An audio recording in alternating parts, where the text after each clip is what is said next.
In a time of universal deceit, telling the truth is a revolutionary act. George Orwell. Yeah. This is Blunt Politics. The only podcast where we don't talk about politics. We be about politics. And our mission statement is to empower, educate, and encourage everyone to speak out against fascism. Speak out against injustice and fight for freedom and equality for everyone. This is Blunt Politics, and we ain't stopping till they put us in the grave. We ain't gonna be quiet, and we ain't gonna be scared, and we ain't gonna go along with the crowd. This is Blunt Politics. All right, what do you say, guys? What's going on? Appreciate you guys joining me once again. I'm Boston Brian. This is Blunt Politics. Make sure you hit that like button on the way in. Let's bring in the chat. Let's say hi to everybody as you filter in there. Make sure you hit the like, subscribe to the channel. What's going on, Deb? Well, I guess first and foremost, we should give a shout out to the big guy, right? Happy birthday to Pops. Happy birthday to Dad in the chat. If he's in there already, love you, big guy. Hope you have a great day. Once again, happy birthday. Hopefully, unfortunately, we didn't get to the Patriots Super Bowl for your birthday, but we'll see if we can get you something as nice. Well, hopefully something as nice that we could get you. But I just want to say I love you. Thank you for everything. I appreciate you, and happy birthday again. Hopefully everybody's giving a shout out to Pops in the chat there on his birthday. But I appreciate you guys. We're going to be kind of all over the place today on today's show. We're going to kind of be dipping and diving and dodging through a lot of different topics, from Ukraine to Gaza, from ICE to the Epstein files. We're going to be kind of touching on it all. Almost seems like Newsmax, don't get me wrong here. I could be wrong, but it seems like Newsmax is on the cusp here of kind of figuring this all out. I think we played yesterday. What's his name? Rob Schmidt. And then today is going to be Carl Higbee, I think his name is. I call him Carl Shitsby, but let's be somewhat respectful, I guess, until we hear what he's saying. But yeah, it sounds like they're kind of right on the cusp of figuring this whole thing out. They were questioning why they're being lied to, why they're not getting the answers, why the information is being redacted when it's pertaining to the criminals, to the perpetrators of the crimes in this investigation. So they're right there. They're just about to figure it out, but I don't know if they're there yet. But what do you say before we get into all the nonsense? We bring in the chat. What's going on, guys? There you are. What's happening? Appreciate you guys. What's up, Denise? What's up, Nick? What's up, Vasantha? How are you guys? Appreciate everybody on Facebook, YouTube, Twitch, Instagram. As always, make sure you hit the respective buttons, whether it's a thumbs up, whether it's a bit, whether it's a coin. I don't know what the hell's going on some of these platforms nowadays. Just hit the button. We don't ask for much. We don't, show you any ads. There's no financial backers of the show. We don't charge you to watch any content. Nothing that you'll have to come out of pocket with to have to do with my content. All we do is say, hey, there's a Venmo up in the corner. If you like what you're seeing, if you like what you're hearing, send a buck or two. Keep the channel alive. You can sign up for a YouTube membership or at patreon.com/Boston Brian if you want to help. But other than that, self-promotional bullshit out of the way. Happy birthday to Pops out of the way. What do you say we dive into a couple of these ridiculous stories that we'll be kind of focusing on today? First thing we're going to do, we're going to try to start off with a laugh, because I think this might be one of the worst kind of flubs, the worst glitches that I've seen in a while come from this guy. And I think anybody that was watching Hal's show yesterday kind of saw this on his show, but anybody that didn't, boy, did he glitch out as far as sitting in front of the camera and talking in front of microphones is concerned. This was him yesterday accepting this award. Ready? Hold on. This is what he called it. Undisputed champion of beautiful, clean coal. I shit you not. If you didn't see it, and God bless you for not having seen it, I sat through it so you didn't have to. But this moment is what people are kind of pointing back to, where Donald Trump doesn't know how to say the word undisputed. Let me see. I think it's undisputed champion of beautiful, clean coal. Ready? Check this out. Let me throw this on the screen for you guys. Listen to this. Listen to him try to get the word undisputed out.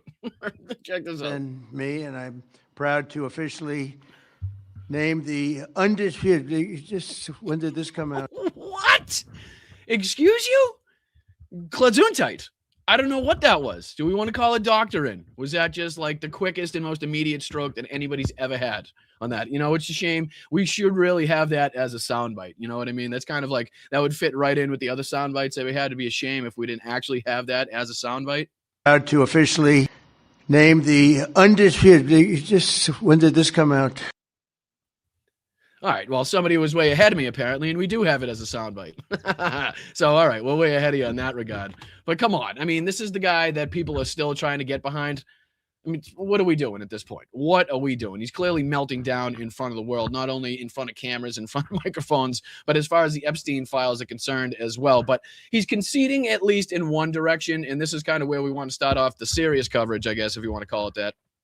Because you know, a lot of people are talking about what Tom Homan has now been saying about the ICE operation coming to an end in Minnesota. I'm not buying it really to the large extent of what's been going on. We've been talking about, I think last week we brought up how they were trying to remove, or said they were going to remove 700 agents, but we also brought up at the same time how they were kind of switching tactics. So again, I'll believe it when I see it. But this is something that people were talking about. So I just wanted to play the CBS Morning News update here. I think they do include the clip of Tom Homan in his little press conference that he had explaining the withdrawals, they're calling it. So what do you say we dive into this? This is labeled why Tom Homan says ICE operation in Minnesota is ending. And again, I'll believe it when I see it. So check this out.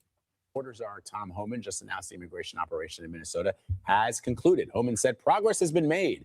Most federal agents will leave Minnesota within the week, but a small number of agents will stay. CBS I'm sorry, what was the progress? What was the goal there? To go in and intimidate and brutalize and, kill as many American citizens as possible? Was that the goal? Was that the intent?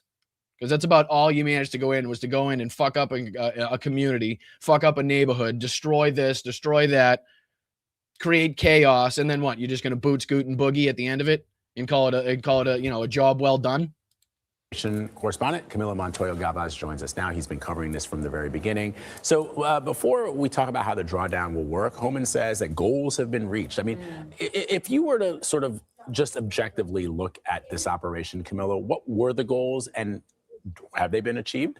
Well, the administration's argument, guys, has been that it needs to crack down on illegal immigration in so-called sanctuary jurisdictions that limit local law enforcement cooperation with federal immigration agencies like ICE, and that because Minnesota and Minneapolis specifically was not previously working with ICE to, for example, transfer non-citizen inmates in local jails to ICE, that ICE had to go into that community and conduct at-large arrests. Didn't I see a report from Lana Zak where she interviewed the man who was responsible for transferring prisoners to ICE, say to her that in every situation where they have asked him to do so, he has done it, and in situations where they haven't even asked him to do it, he's transferred those prisoners? Yes and no. The state did cooperate with ICE previously on transferring serious offenders to ICE who are also in the country illegally, but the cooperation between the counties at the more local level variated by different degrees, and so some counties did not cooperate with ICE. Now Homan is saying, so again, it almost sounds like in his words, he's trying to justify the actions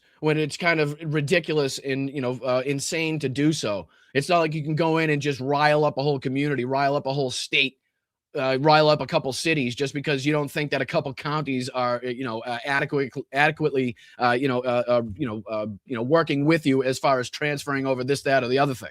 That still doesn't mean you can go in and start shooting people. Doesn't mean you can go in and start, trampling all over people's rights and, not allowing the First Amendment, not allowing the Second Amendment, trampling on the Fourth Amendment. I mean, it's crazy the amount of rights that we saw and are on camera, confirmed on video, being trampled on by the ICE agents of the American citizens here.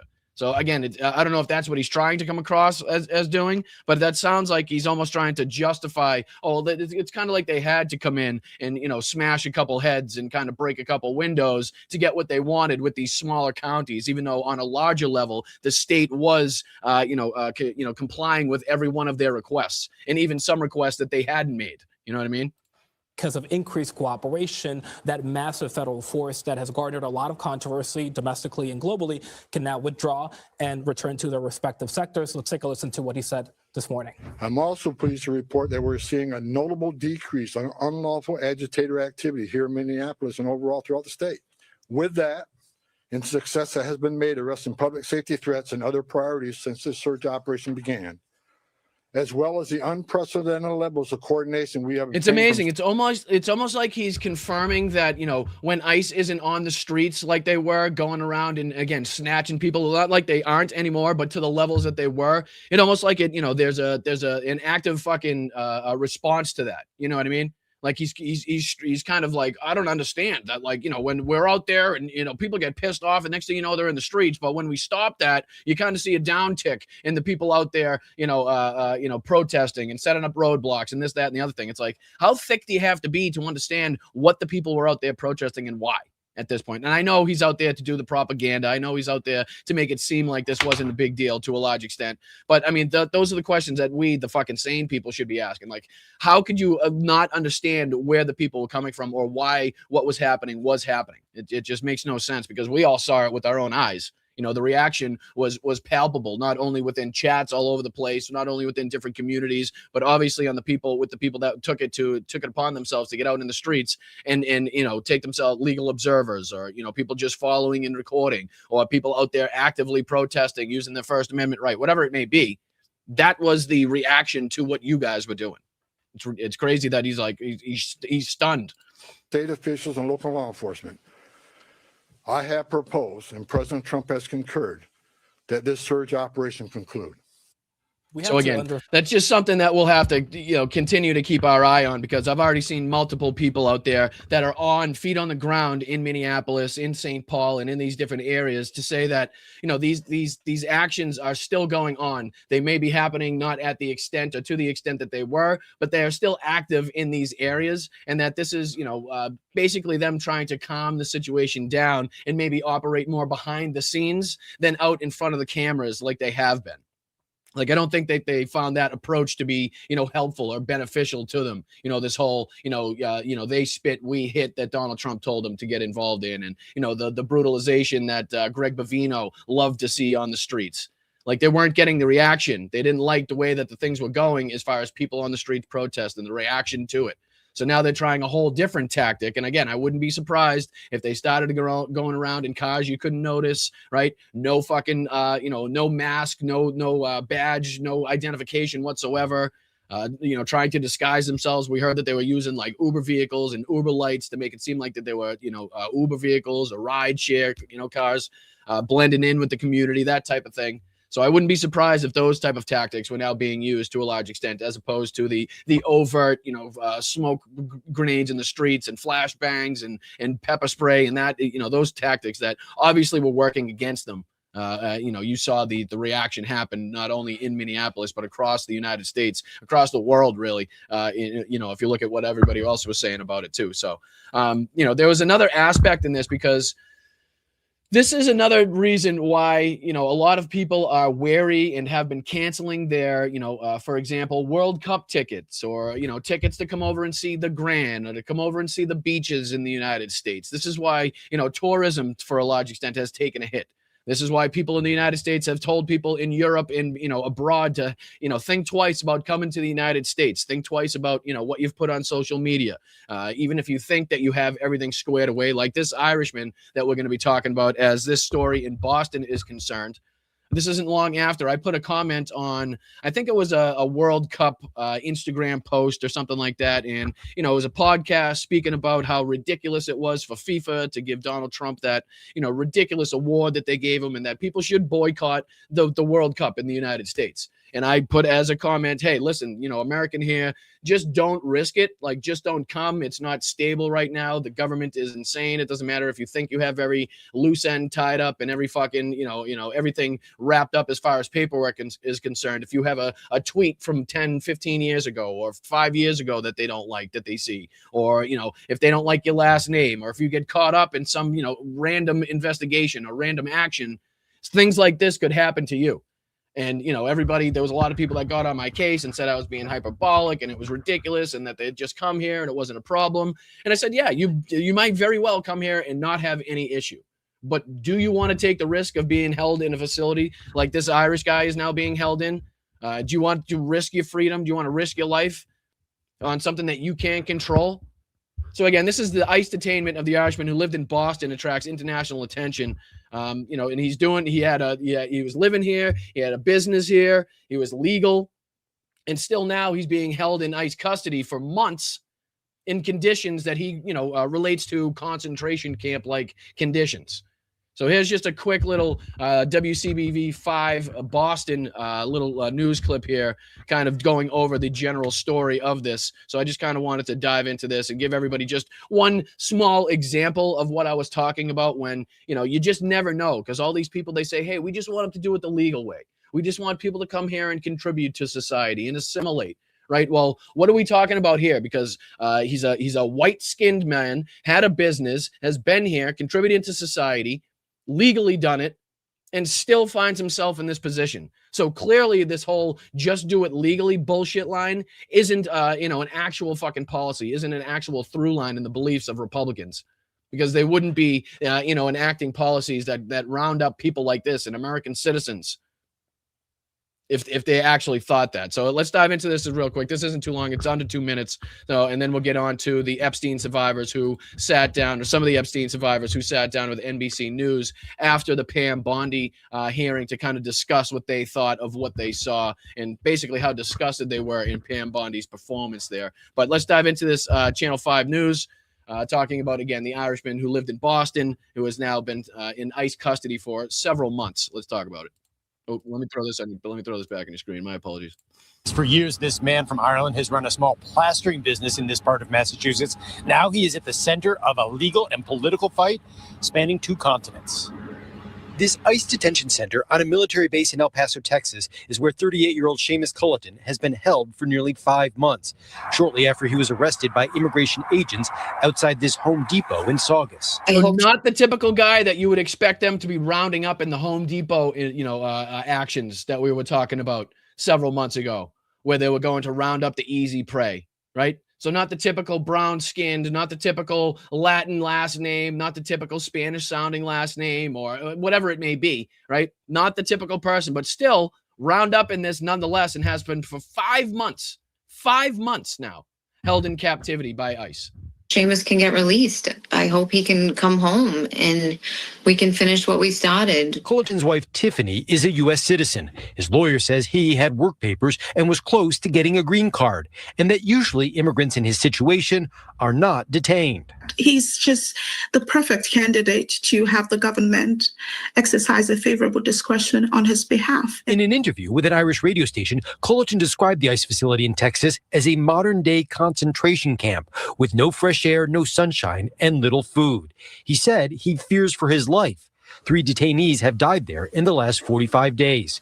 In a speech before the European Parliament, a representative from Ireland denounced Culleton's detention. He's being detained in what can only be described as inhumane conditions for political reasons. An assistant secretary for the Department of Homeland Security denied such descriptions of the camp and says Culleton will be released as soon as he agrees to return to Ireland. On Wednesday, reporters from Ireland asked Culleton's lawyer about pending criminal charges. Again, he's being held until he agrees to basically self-deport.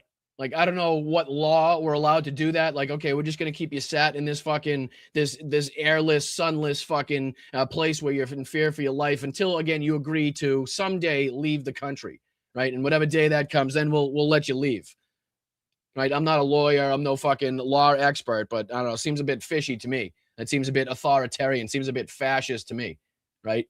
Okay, you can sit in that dungeon until you agree. The day you agree to leave this country, you'll be released. I don't know. It seems fishy to me. Maybe I'm wrong.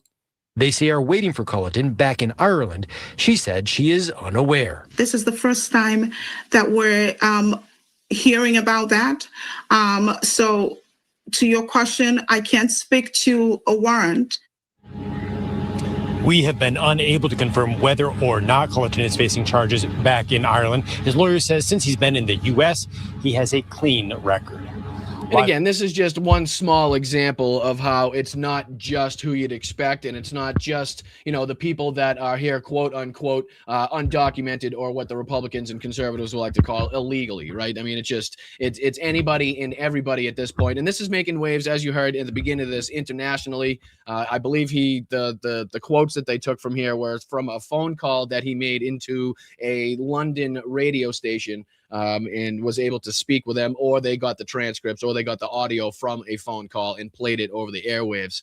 But I believe that's where they got the quotes. But just, kind of, again, one small example of how this is kind of an all-encompassing thing of not only people that are, quote-unquote murderers and drug dealers and rapists, as, these assholes would have you believe, but everybody is now being round up in this. People on work visas, people, trying to obtain their green cards the correct way, people that are accurately going through the asylum process the correct way. I mean, it doesn't matter at this point. It's kind of random. It's hit or miss. And that's why I say you kind of don't want to risk it at this point, because you never know who's going to be wrapped up in this, right? If they hear about some pending court case that you have in whatever country you come from, say you come from the World Cup, and they find that to be, I don't know, against some of their policies or beliefs, and they decide to hold you or kick you out and until you're prosecuted, or until you say you're going to self-deport, whatever it may be, I wouldn't fucking risk it. I know that.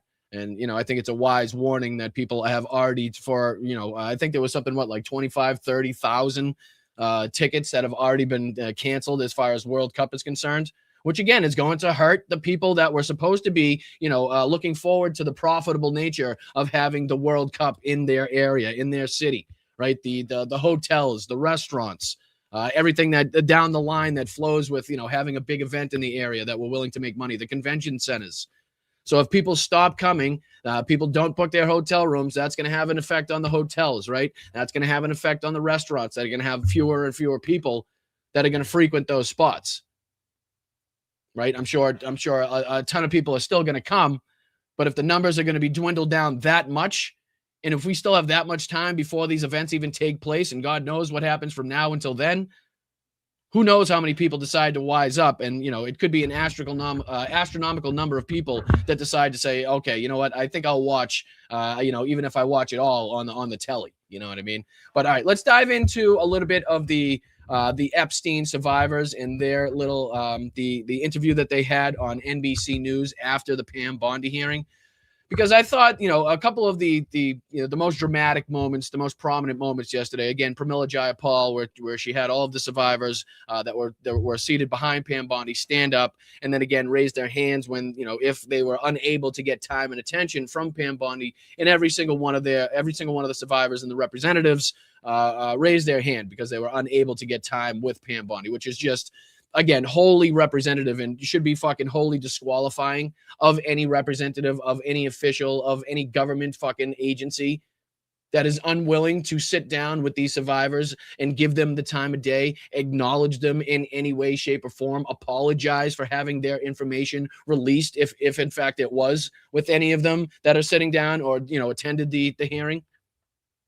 But in fact, it wouldn't take too much for them to reach out to anybody, any of the survivors that didn't or weren't in attendance and had their information released.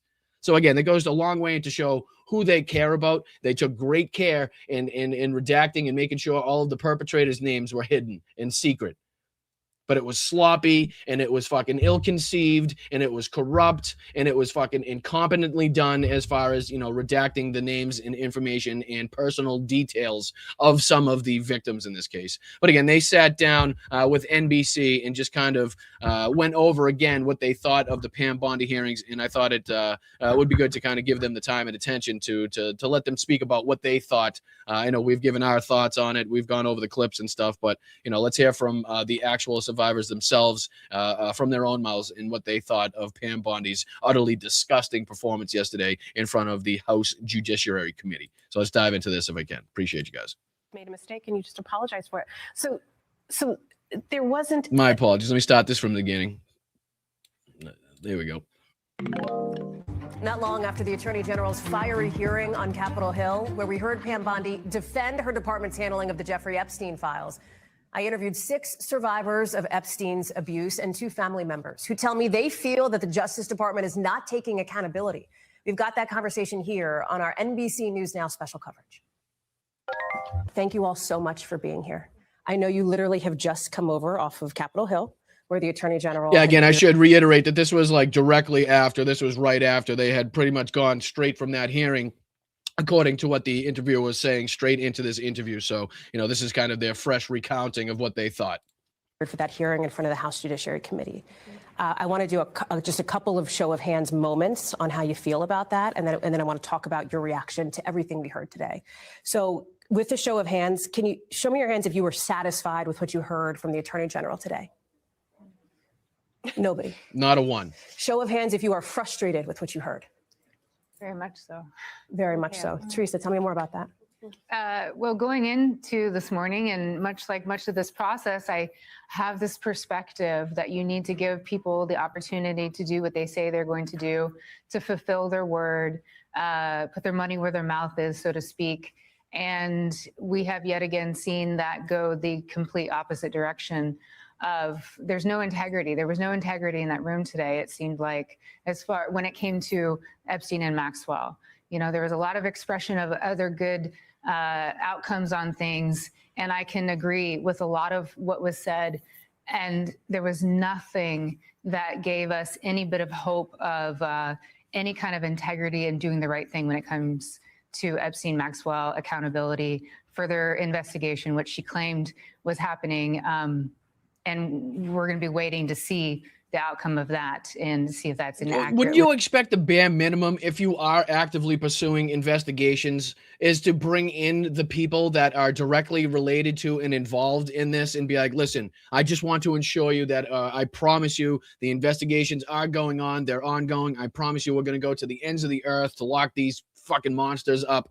But again, the fact that they have yet to meet with any of the survivors to give them time, when Donald Trump promised Marjorie Taylor Greene he was going to give them time, and it's still yet to happen. Nobody can believe that. Nobody. It is not shown within the actions. Your words can say anything that you want, but the actions are saying a completely different story as it relates to, again, justice and accountability in this case. Not only Pam Bondi, but Todd Blanche's words, the lies told by Kash Patel under oath, the lies told by Pam Bondi under oath. Good for Ted Lieu. Again, we showed the clip yesterday of Ted Lieu, pretty much getting her dead to rights as far as lying under oath. We already talked about Kash Patel lying twice under oath, basically lying the first time under oath and then lying under oath about lying under oath.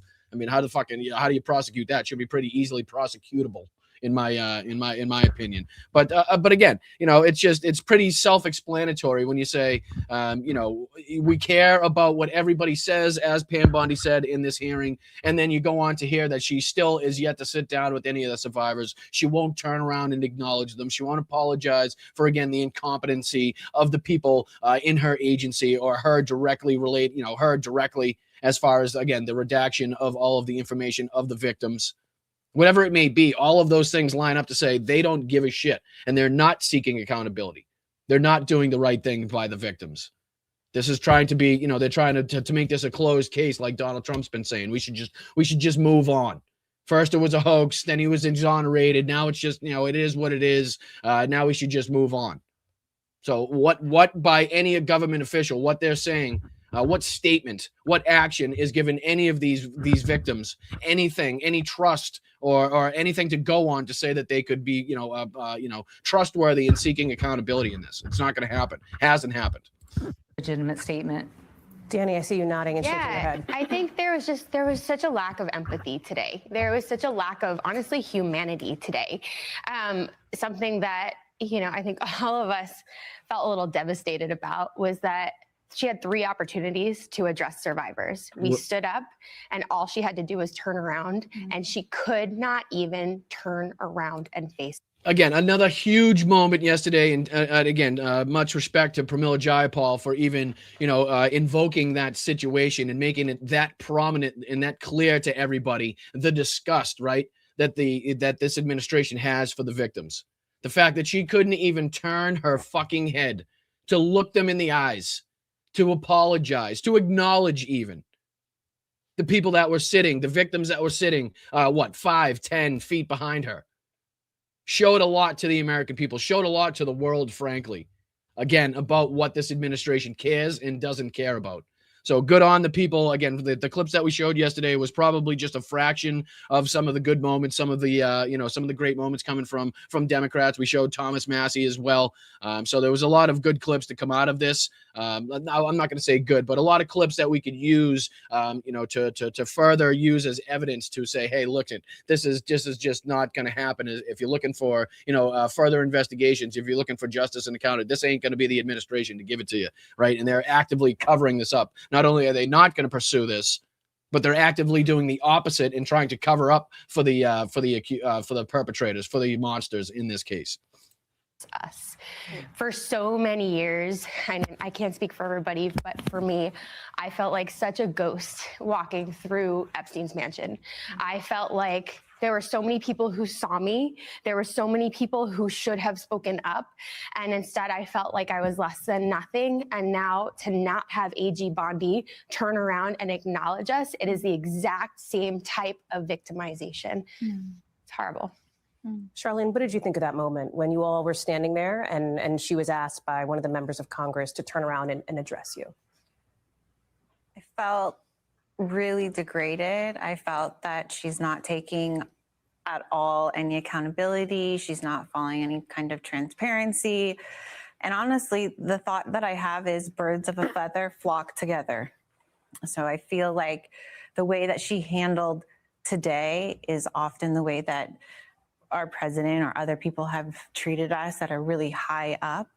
And I felt like she was treating us just like everybody else has in the justice system and beyond. I was looking at you all. The cameras there had shown a view of you in that moment on your feet in front of this hearing room, in front of all of these cameras. And I wonder, Jess, Liz, all of you, if you can take me, what was going inside in your mind? What was happening in your mind? What were you thinking as that moment was happening? So one of the things I was thinking in that moment is that it is such a simple act to turn around and say, I apologize for the terrible job our DOJ did in releasing, that is something that is completely inappropriate, to take responsibility for that, for the damage they did to us, not to state it as, yes, we understand damage was done. No, to us.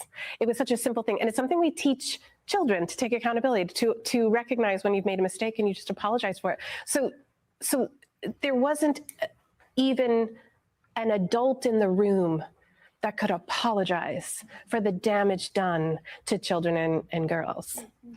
In her opening remarks, the Attorney General said, I am deeply sorry for what any victim has been through, especially as a result of that monster. Of that monster, but not. So there's the crimes of Jeffrey Epstein, and then there's the crimes of the cover-up. And she's part of that continuing cover-up. So she didn't apologize for that. But when she said that monster, she said it as if he acted alone. Yes. And Epstein was absolutely a monster, but he didn't act alone. And again, it's the rhetoric, and fucking, great on them for pointing out that specific point in the rhetoric from Pam Bondi, above and beyond, the overt actions of not turning around, above and beyond the overt actions of not acknowledging or apologizing to the victims. I mean, that one small thing of trying to, again, boil it down to just Jeffrey Epstein or just Jeffrey and Ghislaine Maxwell, and that there was nobody else involved, ties in directly to Kash Patel's lies that he told under oath. That there's no evidence to suggest that this was a trafficking ring, and that there's no evidence to suggest that anybody other than Ghislaine Maxwell and Jeffrey Epstein were involved. And somehow it was just them that managed to procure and have parties with and engage in sexual acts with these, thousands of victims out there, but nobody else was involved. Nobody else knew about it. Nobody else was a perpetrator in this. That's what they want you to believe. They want you to just, look the other way, forget about the names that have been redacted. Why that both sides of an email would be redacted when, it's clearly talking about killing somebody, or clearly talking about something that sounds a lot like, in a sexual assault on a minor, right? Why would both individuals, why would the sender and the sendee both have their names redacted? Right? Why would the 6 co-defendants that were listed next to Jeffrey Epstein's names, why would they have their names redacted? Right? And without Ro Khanna, without Thomas Massey, And again, even the joke of this whole like getting to see the unredacted files, the more that comes out about that, the more it seems like an absolute fucking theater, an absolute farce, right? That like 495 or 485 politicians get 4 fucking computers to use, and that they can't actively search this, that, or the other thing. Like the roadblock setup and the way that they're that, and even then, they're also talking about how the files are being double redacted, right? The files, and we talked about this the other day in the show, how when the DOJ initially received some of these files, they were already redacted, and then they added another layer of redactions. So even if these politicians get in there and they get to see the unredacted files, what they're still looking at is a redacted fucking page. So it's like, it's a joke. It's a fucking farce. But even with that, we've still managed to come out and Ro Khanna and Thomas Massie in releasing those 6 names that they released on the House floor. We've managed to find out that there's ample evidence already to suggest and to prove that this was an international, worldwide, widespread child sex trafficking network, right? Frequented by some of the highest, most high-profile, richest, wealthiest, most powerful people on the fucking planet for years and years and years. That's what we do know. So it's good to point out that even in that, the minute instance that people probably didn't even think twice about or wouldn't even recognize, but Pam Bondi's, I think it was her opening statement, even when she was trying to acknowledge in her fucking useless, fucking brainless manner that she was trying to go about it, even then she was boiling it down to, again, let's not look at anybody else. It must have only been that one specific monster in Jeffrey Epstein. Again, not even acknowledging Ghislaine's, involvement in this whole thing or the treatment that she's received since. So for a lot of aspects, it's totally infuriating. As I could see, I mean, I could see how it would be infuriating for the victims to sit behind them and to hear this being boiled down to such a kind of laissez-faire type of manner, right? I think that we now have more evidence of that from what we've seen in the files. And what is really difficult for me to wrap my head around is... Pretty sure I mixed up that saying too, so I'm awaiting you guys calling me out in the chat, don't worry. I met Epstein and Maxwell when I was 21. I'm almost 53 now. And I was just raised differently. I was raised to respect our government. I was raised to be able to speak to people of different political parties. And maybe I don't always agree with them, but their insights help me shape my opinions. And I just don't see that happening. And that's what I grew up in. That's the America that I grew up in. And for us to now feel like the Department of Justice, which is in charge of seeking justice for all Americans who are victims of crime, they've just completely let us down. And so to hear her say, if you have been a victim of crime, we want you to call the FBI. I called the FBI. And in the release of files, my intake report was released twice, once with part of my address and once where my name was unredacted several times, including in a sentence that said, Stein was a victim of Epstein and Maxwell in the mid-90s. So again, it's almost like they're trying to dissuade people from actively coming out and talking about situations in which they've been sexually assaulted. Because again, the message that the DOJ is sending is, okay, you can call in, we'll put your file out there, but we can't guarantee to any extent that we'll be able to keep your information private, that your information, your identity won't be leaked out there. So now that just adds another layer of concern, another layer of anxiousness, right? Another layer of anxiety to anybody that's thinking about, reporting or talking about or fucking calling the police about a situation of sexual assault or anything like this. You know what I mean? So again, this is what she's talking about. Like, she's like, I did say and do exactly what Pam Bondi told us to do. And guess where it led? It led to my information being released to everybody and all these MAGA nuts and freaks out there. It leads to me not having the time of day and not getting the meeting with the DOJ and Pam Bondi. And like she said, 21 and she's now, what, 53? I mean, that's a fucking shame. That is an absolute fucking shame. So I find it really difficult to have any faith when we are constantly, being manipulated and downplayed by our government. We've heard several times our government say, we're moving on from this. And that just enrages me. Yeah.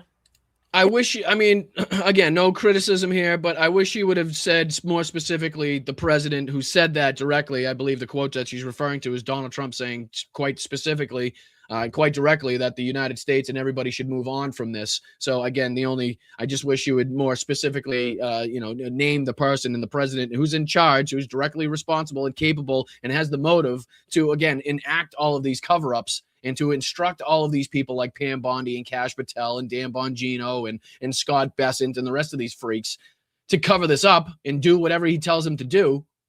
Like, let's make it a little bit like, and again, no criticism or anything, but I'm here to make it more clear who said that. Let's put it that way. How about that? But again, I think it's very important to hear their side of the story. As much as they're willing to give it. And I do give them, ample credit for continuously putting themselves out there when, again, this government has shown time and time again that they're not willing to have their backs. So again, shout out to, the victims here who are continuously speaking out and willing to put themselves out there. When, again, like I said, they're just not being shown any sort of trust. They have no trust in the government. They have no trust in the judicial system. And it is a damn shame. It really is a damn shame. But that leads me into somebody that has been doing some great work. The DOJ hasn't been doing great work, but there are other people out there doing great work and trying to uncover this and trying to speak about this and diving through the details of the files and who's involved and when this happened and who's lying, like Howard Lutnick, for instance, right? We found out that, not only was his story complete bullshit about going over to Jeffrey Epstein's and seeing a massage table and something Jeffrey whispered in his ear, and next thing you know, he was out the door. Well, that's funny because then in 2012, you decided to take your children, your wife, your nannies, your friends, and their kids to his island to have a little fucking lunch. That sounds a bit fishy, doesn't it? I'm not sure if that specific thing's brought up here, but this is the most recent CoffeeZilla video. This was put out, I think, yesterday, 16 hours ago. And he says, is this a joke to them? Right. And he goes over just some more details about this situation that I wanted to dive into. Again, somebody that's been doing some pretty good work as far as, independent journalism is concerned, independent, just diving through the situation is concerned. So, again, let's dive into a few minutes of this. And then, again, we're going to be diving into some of these other assholes. Steven Crowder to be one. We haven't spoken about Steven Crowder in a long time. So he's back on the nonsense train. But again, even this moron, we're going to watch that to see who he's calling out and how he's calling it out. Because, again, this is just more evidence to suggest that it's so deeply embedded right now into society and everybody knows that they're being lied to so obviously and blatantly that it's impossible for Donald Trump and Pam Bondi and Todd Blanche to think in any way that they're going to be able to sweep this back under the rug. So you got Steven Crowder, the degenerate, wife abuser, that we've seen those videos come out of him, not letting his wife drive the vehicle and abusing her as she's pregnant. All of the stories about how he's treated his co-workers. This degenerate. I think he's the prove me wrong guy as well, if I'm not mistaken, which we brought up on the show the other day. But we'll dive into that next. And then we also got a double dose of Carl Shitsby, who seems to be so close, just like Rob Shit was. Carl Shitsby seems to be so fucking close to getting this. He really does. And again, Newsmax on the whole, the way they're speaking about this, are they close to taking a turn? Are they close to getting this? I don't think so, but they're damn sure really, really close to getting the answer, but they're just not there yet. So, all right, let's dive into this CoffeeZilla video again, talking about how this is basically just a big joke to the Trump administration. This is just a big joke to Pam Bondi. This is just a big fuck you to everybody. Now that they've released all of it, and now that everybody's out there looking and demanding for answers, they can just give everybody the big fucking middle finger and be like, hey, we're in charge. We have our finger on the trigger, so to speak, and use this fucking nothing you can do about it right now. So let's dive into this just a little bit, and then we'll move on to some of these morons that are directly responsible for the administration and directly responsible for the nonsense and the depravity that we're seeing right now, but are now really, really close to getting the answers. All right, let's go. Let's dive into this one. It's CoffeeZilla. I appreciate you guys. I am increasingly disgusted by the way this is all a big joke to liars like Howard Lutnick, who deceive the American public about the status of his relationship with Jeffrey Epstein. That guy was there. I wasn't going. Now he testifies under oath that he actually went to the island of the creep and brought his kids. We had lunch on the island. That is true, for an hour, and we left with all of my children. Nevertheless, every time Epstein is sorry, brought up, I'm sorry. I can't help it. I think he dives into that clip a little deeper, but I just can't help notice that he made the distinction there. He had to add in that he left the island with all of his children. Anybody catch that? Where we went there for an hour, we had lunch, but I did leave with all my children. Don't worry, I didn't leave any of my children behind. None of my children were sacrificed to the sex trafficking ring of the person that we just inhabited his island on, right? You see how he threw that in there?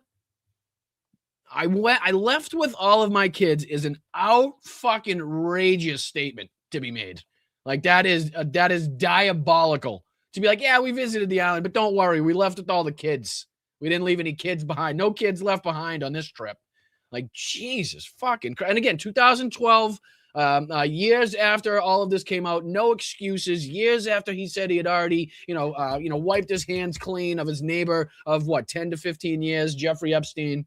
So now we're finding out the true details of these assholes. And as he goes on, it's kind of creepy and it's kind of gross how anytime Epstein is mentioned when Howard fucking Nutlick is around, he seems to burst out into uncontrollable laughter, which is, again, another fucking weird-ass response to somebody being directly involved in this and directly associated with the Trump administration. So, again, check this out. The island of the creep and brought his kids. We had lunch on the island. That is true, for an hour, and we left with all of my children. Nevertheless, every time Epstein is brought up, this guy can't stop chuckling. Here's Letnick laughing again when Trump is addressing a question about Epstein. To talk about how to respond to the Epstein situation.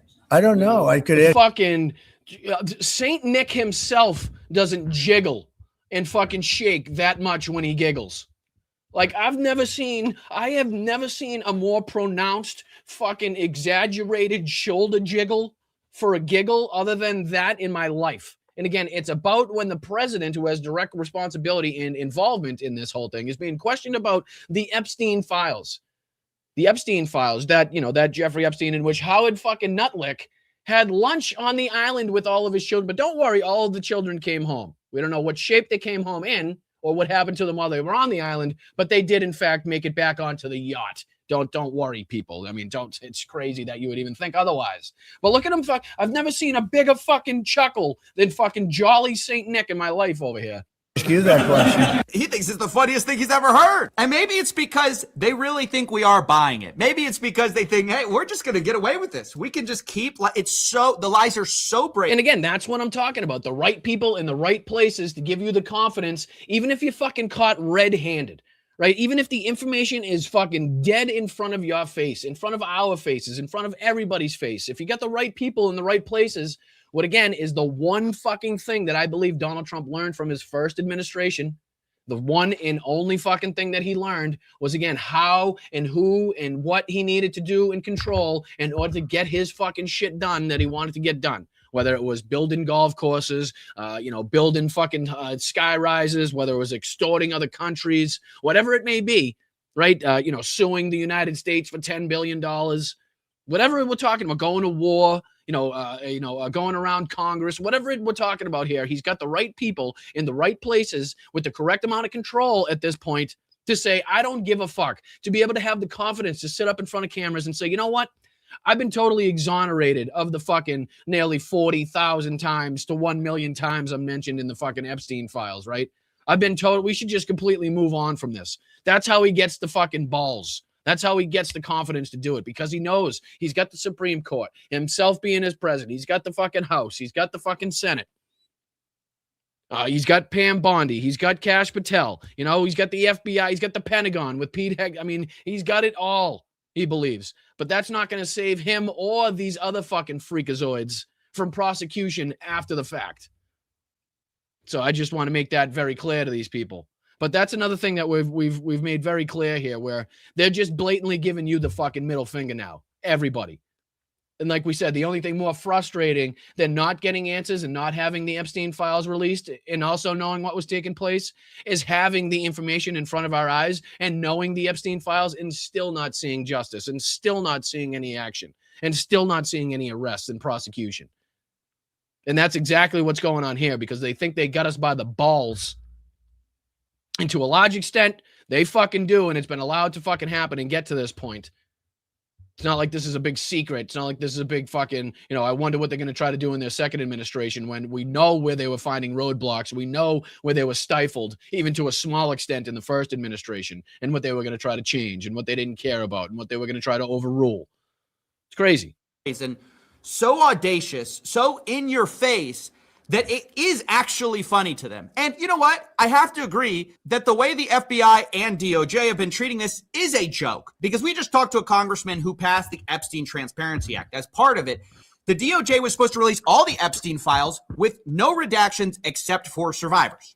And I got to say, Ro Khanna, man, he's out there making the rounds, whether it's the Sean Ryan podcast, Sitting Down with CoffeeZilla. I've seen him on a few different places trying to get this information out there, trying to get different audiences to understand what's been going on and taking place here. So, whatever, people might think about, previous political differences you may have, whatever they may be, or however minute they might be as far as Ro Khanna is concerned, you have to kind of commend him and the work that he's been doing alongside, again, Thomas Massie, alongside other people as well in getting this information out there, not only getting the laws written and getting the legislation passed, but also continuing this push of unredacting the files and exposing the cover-up of the government. So, again, good on Ro for that much. Several of the survivors' names were left unredacted, and several of the perpetrators' names were left redacted. Is an email that was sent by the victims' lawyers to the DOJ. It was a list of names not to release. What did the DOJ do with this email? They released this email in the document production. Literally the worst thing you could do to the survivors, you did. The title of this one is Child Trafficking. Co-conspirators. Fully redacted. But in response to criticism that they had over-redacted, they said, hey, we're so transparent, we're going to let you guys come and see the unredacted files to the congressman. The problem is, guess what happened when those congressmen showed up? This is the joke of it all. This is the joke of it all. And I kind of wish that it was made more clearly, more clear by Thomas Massie and Ro Khanna. Again, just a small little side note, a small little, discrepancy or whatever in their immediate fucking interview that they had. Just what a joke of a process this was. I believe Ro touched on it a little bit, but I wish they could describe just what a joke it actually is to have 4 computers for several hundred, congressmen and women to go in there and to have the process so fucking stifled and have so many roadblocks and so many to make it so intentionally difficult, the same way that the release of the files was made intentionally difficult for people to sift through. Right. So how everything was kind of released individually. None of it seemed to be associated. Each of it had its own fucking reference. It was intentionally made difficult for people to sift through. There was no way in order to just do a mass kind of reference unless you input it into different software, this, that, or the other thing. Like they intentionally tried to make it as difficult as possible to have anybody, knowing the sleuths that are on the internet, to sift through all of these files. And they know even if they did, it would take an exorbitant amount of time. But I think they clearly underestimated, the work being done by people in this country, the work of people on the internet, and the willingness that people have to dive through and get the information out there to the people. So again, this is him just kind of describing the joke that is even the process of having the congressmen and women go in there and see the unredacted, the unredacted, even though they're redacted to a large extent anyways, even underneath the redactions, this process. So check this out. Unredacted files, many of them were redacted underneath the redaction. There were 2 layers of redactions. By the time the DOJ got them, they were already redacted. So what they're looking at is an unredacted, redacted copy of the Epstein files. This is at the same time that the FBI has a government project to build a next generation redaction tool where they claim they need multi-layer redaction management. And you can see it here where a representative talks about getting to see the quote unredacted files. He says the search function didn't actually work. Yeah, listen to what a joke this is. And again, this is somebody that was actively involved. 435. Sorry, I got the number wrong earlier. I think I said 85. My apologies. But he says the search function didn't actually work. Half the stuff I was looking for was still redacted. We couldn't write on the files we brought in or even use Post-it notes on a legal pad. We shared our 4 computers for 435 members of Congress, and they were keeping a history of all the files we were viewing. So much for transparency.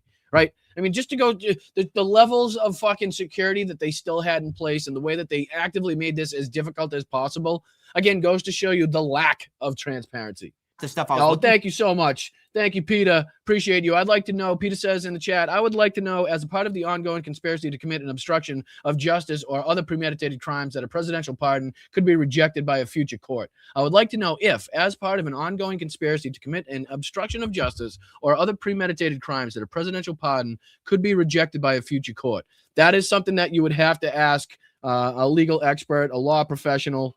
I would not be privy to the ins and outs of how that would work. I would be on the side of hoping that would be something that obviously would not be allowed to pass, blatant in fucking obvious illegalities, just being excused by a presidential pardon of himself.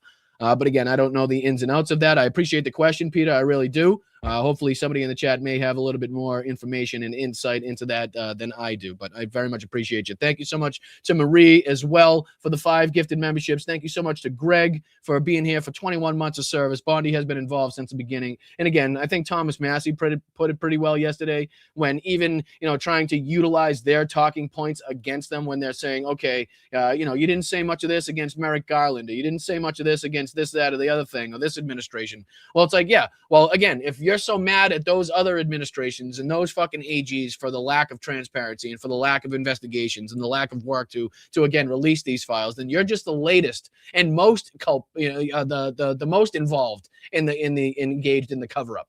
Like, you have the most information, right? You have the most that you've been fucking lawfully required to do, and you haven't done that.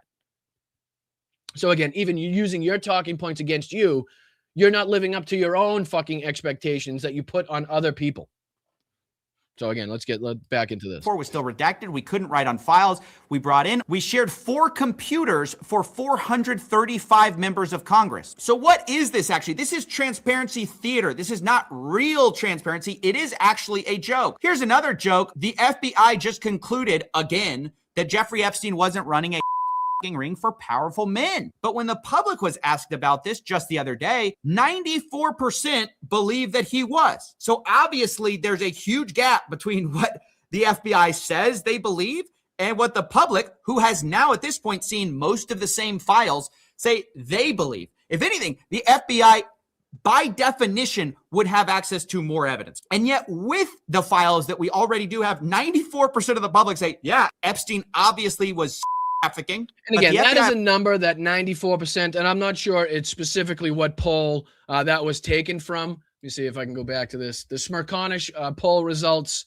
from 2/10/26, so 2 days ago. Do you believe? And let's see here, 39,000. So again, a bigger, a more substantial poll than typically you find in these things. So 40,000 people roughly were cast in this poll, and 94% answered yes to, do you believe Jeffrey Epstein was running a sex trafficking ring for powerful men? Right. So that's a number that right there should clear cut and right off the bat tell the Trump administration that they're never, ever going to be able to sweep this back under the rug, and that they are completely losing the information war. They are completely losing the propaganda battle as far as this is concerned. And Pam Bondi's little theatrical performance that she had yesterday didn't do a damn thing to help. And if anything, it attracted more attention to it. Right. It attracted more people that haven't been paying attention as much to what the hell has been going on, considering the egregious nature of not being able to acknowledge the victims, not being able to apologize for releasing their information. Right. And not only that, but the other, clips that we saw in which Pam Bondi had no response and, completely was talking about the stock market as opposed to the victims. And, don't talk about my dear Fiora like that. I mean, it brought more eyeballs and attention onto the situation, which is the complete opposite of what they wanted. 94% believe that he was. So obviously there's a huge gap between what the FBI says they believe and what the public, who has now at this point seen most of the same files, say they believe. If anything, the FBI, by definition, would have access to more evidence. And yet with the files that we already do have, 94%. Yeah, Denise, I've seen that. And again, I think people, I'm kind of hesitant, to this point to say like definitively, because I think some people were like also speculating that it could have been like an exaggeration. I'm not sure. Maybe more information has come out, since then.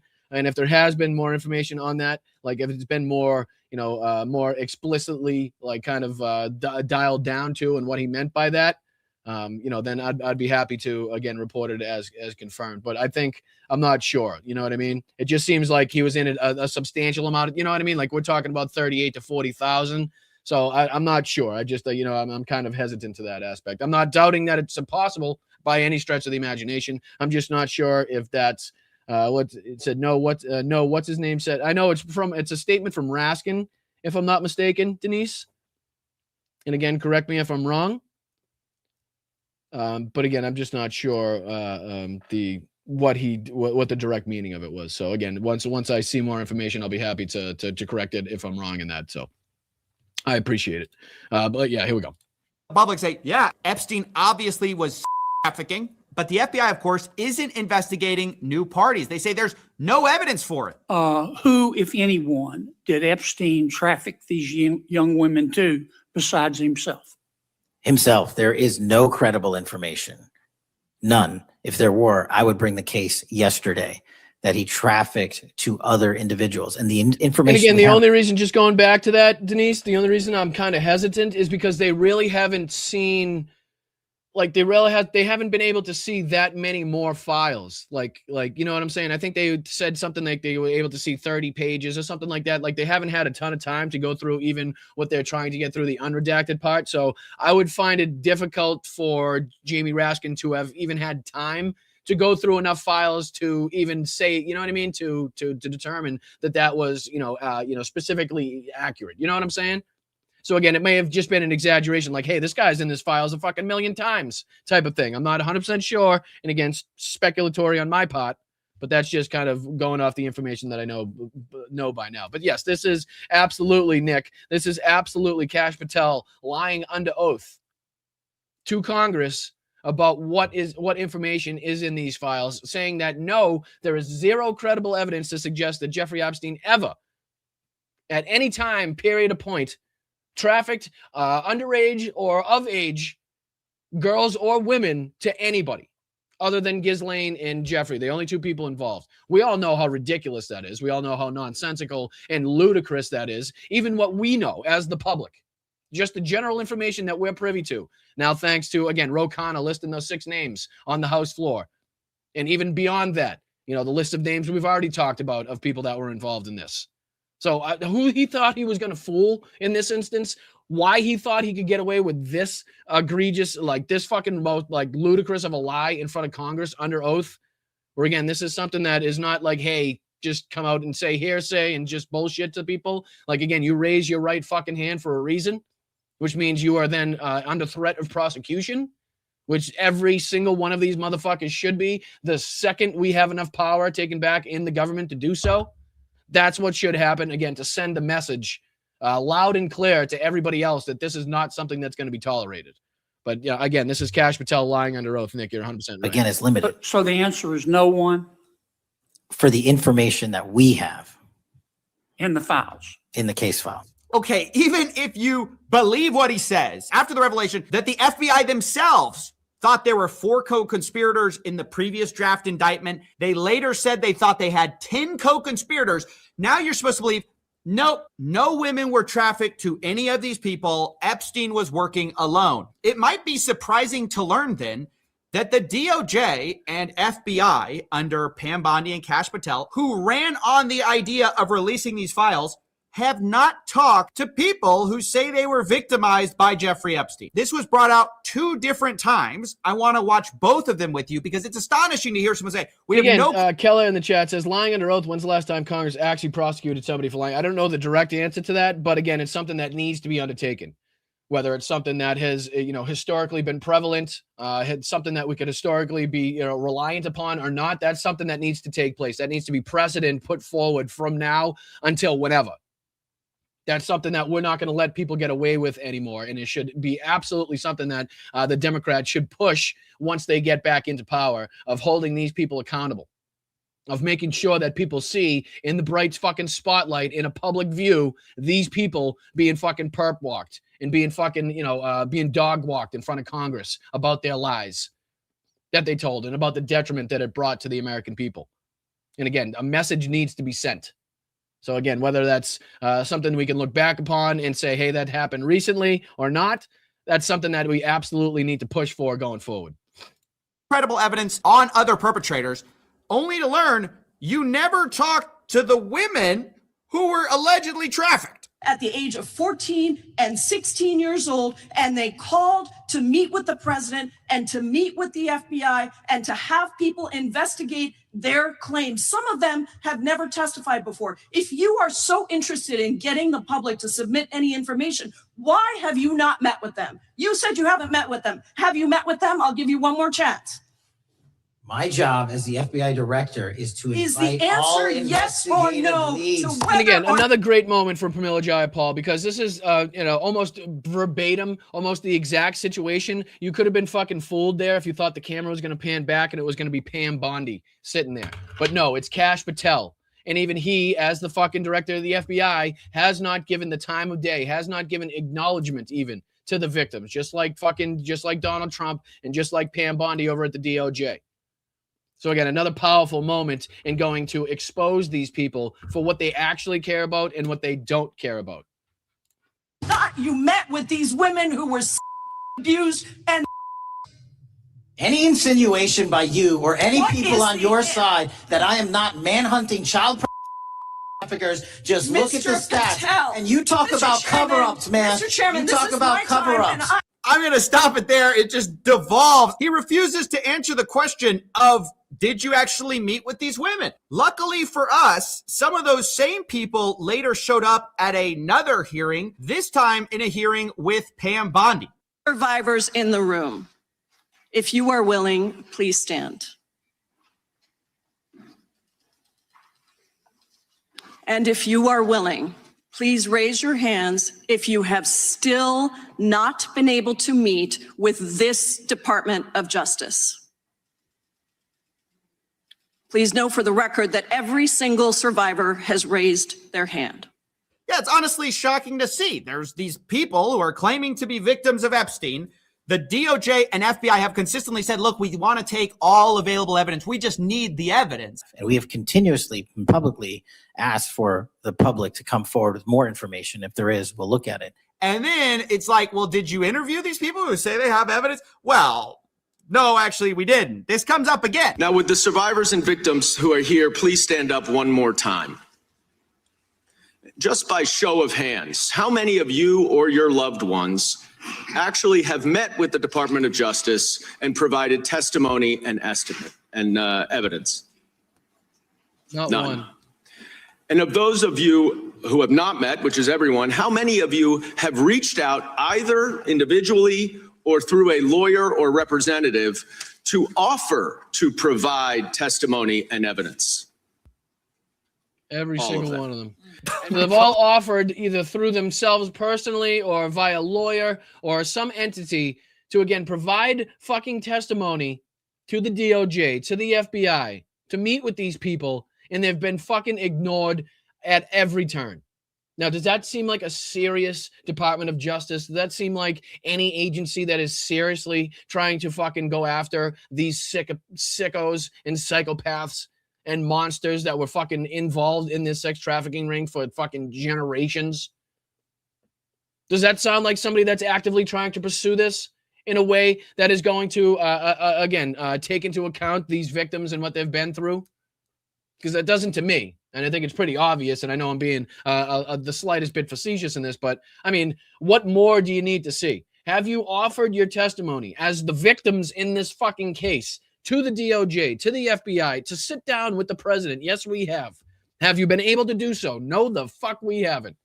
Okay, well, case closed, all right? That's fucking case closed for me. Clearly, they don't give a shit about you, and clearly, they give a shit about all of the fucking sickos and psychopaths involved in this, way more than they do about any of the fucking women or children that were engaged, or excuse me, caught up in this fucking criminality, in the criminalities here. I mean, what can you even say to that? This is a DOJ. This is an FBI that claims to be interested in getting to the bottom of the Epstein files, except when actually asked, they cover up, they redact, and they don't ask for victim testimony or evidence. I mean, and again, just more evidence is why, and just goes to show why everybody's calling it the most blatant, the most obvious government cover-up and conspiracy that we've seen in quite some time. Right? And it is the worst. It's got to be the most fucking poorly executed government conspiracy, government cover-up in the history of fucking government cover-ups. And again, as you could tell by the, the poll that he showed there, the 94% of the fucking 30 to 40,000 people polled said, listen, you're not putting it by us. We're not letting this slip under the rug again. The toothpaste ain't going back in the tube. It's not happening. So you can tell us to move on. You can call it a hoax. You can tell us to look the other way all you want. But again, you got another fucking 3 years of having to fucking lie through your teeth and trying to get this to go away. And it's getting worse by the day. So good job here by CoffeeZilla. He goes on with another probably 10 minutes or so in that video. If you want to check out the rest of that, he does some great work and has been doing some great work, like a lot of people have in this case, in this investigation, and in this cover-up. He goes on to play a couple more clips from the Pam Bondi hearing, which we played yesterday, and a couple more pieces of information. But for the sake of time, we'll move on here to, again, a little bit more examples, a little bit more to show the GOP and the Republicans right now that they're not going to be able to get away with this, right? So this goes right in line with the 94% of people that said, hey, motherfuckers, we know that it was widespread. We know that this was international. And for you to sit there and say that nobody else was involved besides Jeffrey and Ghislaine ain't floating. It ain't going to float, right? You know what I mean? So this is Steven Crowder, probably one of the more degenerate, probably one of the more disgusting, one of the least relevant people nowadays that we could look at. But even he, on Rumble, where he's relegated to, hopefully, I don't know, maybe he's still got a YouTube. I don't know what YouTube's doing, if he's still allowed on fucking YouTube, but largely relegated to the fucking basement of the conservative shithole known as Rumble here. I'm sure he probably gets decent numbers because of the bots and shit and because of how sick and depraved people are nowadays. But he was relatively kind of, I'm not going to say canceled, but he was definitely put on the back burners after a few of his scandals came to light, whether it was, his abuse of his wife, the treatment of coworkers. I'm sure there was a few more in there that I'm missing. But, even he now is speaking up against the bullshit that is now coming from this government, that is now coming from Pam Bondi. And again, I don't play this to give him, any flowers or to give him any praise in this. This is basically just to show you that even these sick, psychopathic pieces of shit aren't buying it, right? So this is another angle, another layer that the White House, that the GOP and the conservative movement should be looking at and being like, okay, we got to do something about this. Even this fucking loser, even Steven Crowder ain't buying it. We can't even get it by Steven Crowder. Like, this ain't going good for us, people. All right, so this is just a couple, I think it's like a minute or two. I'm not gonna fucking subject you to too much Steven Crowder. Believe me, I'm a better podcaster than that. Oh, come on, I wouldn't do that to you. This is about a minute or two of him going over just, again, the bullshit that he's been fed and how even he isn't accepting the story that is coming out of, Pam Bondi's mouth, Donald Trump telling everybody to move on. So again, more evidence we could send this directly to the GOP and be like, this is why you guys are going to get your ass kicked in midterms. Here we go. Guys can do a better job, and they just haven't been. Howard Lutnick was another person. He was the U.S. Commerce Secretary. Claimed that he cut ties with Epstein in 2005, but then the emails show that Lutnick maintained ties into the 2010. And in fact, he's being asked about that today, this morning, just a few minutes ago, and we've got a 1-minute clip of him addressing that exact thing. Okay, let's watch this. Lutnick, I think you understand the root of concern here. It's the way you Again, I know we played this earlier, but let's listen to it in its entirety, right? And I want you to really focus on the moment where he says, don't worry. we left with all of our kids. We didn't leave any of our kids on the sex trafficking island with the sex predator and his friends. Don't worry. There's nothing to see here. Very emphatically, your first encounter with him. Walked in, his apartment, saw a massage table, left disgusted, wife, never going to come back to this guy. That's 05. Did you in fact make the visit to Jeffrey Epstein's private island? I did have lunch with him as I was on a boat going across on a family vacation. My wife was with me, as were my 4 children and nannies. I had another couple they were there as well with their children, and we had lunch on the island. That is true, for an hour, and we left with all of my children, with my nannies and my wife, all together. Hold on. Family. Did even he just react to that? Did they just even react to the fact that he said he left with all of his kids? Did you hear that in the background where I don't know if it was Steven Crowder or one of the other fucking schmucks he's got on the panel there, but even they were like, ugh, I think that was them, right? Check this out. We had lunch on the island. That is true, for an hour, and we left with all of my children, with my nannies. You see him? Even they in the background are like, ugh, Jesus Christ. Like fucking even, it's sick to even them. And my wife, all together. We were on family vacation. You gonna let him borrow for a week? To suggest there was anything untoward about that in 2012. Yeah, to suggest that there's anything untoward to going to a known sex trafficker's island, to going to a known pedophile's island by 2012. By 2012, we're talking. This isn't and again, it's funny how all of this information was left out of that interview that he had that we were referring to, where he said, again, that bullshit story of the masseuse table and Jeffrey Epstein whispering in his ear and the 6 steps it took him to say, we'll never talk to him again. Well, that didn't apparently last too fucking long, did it? Because not only did you start talking to him again, but you got damn near close enough to fucking have lunch with him on his island with your kids and other kids.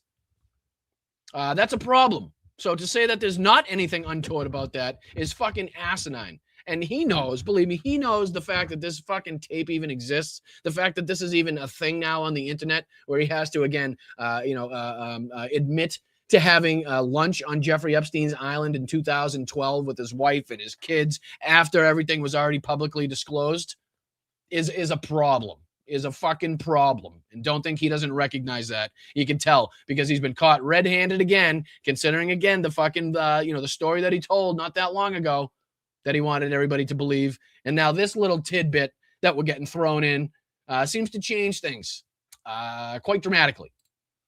I don't recall why we did it, but Mr. Secretary, again. And to be clear, his initial statement was 2005, saw a massage table and walked out? Yep, 2005, walked in. He was neighbors with Jeffrey Epstein, it was just chance.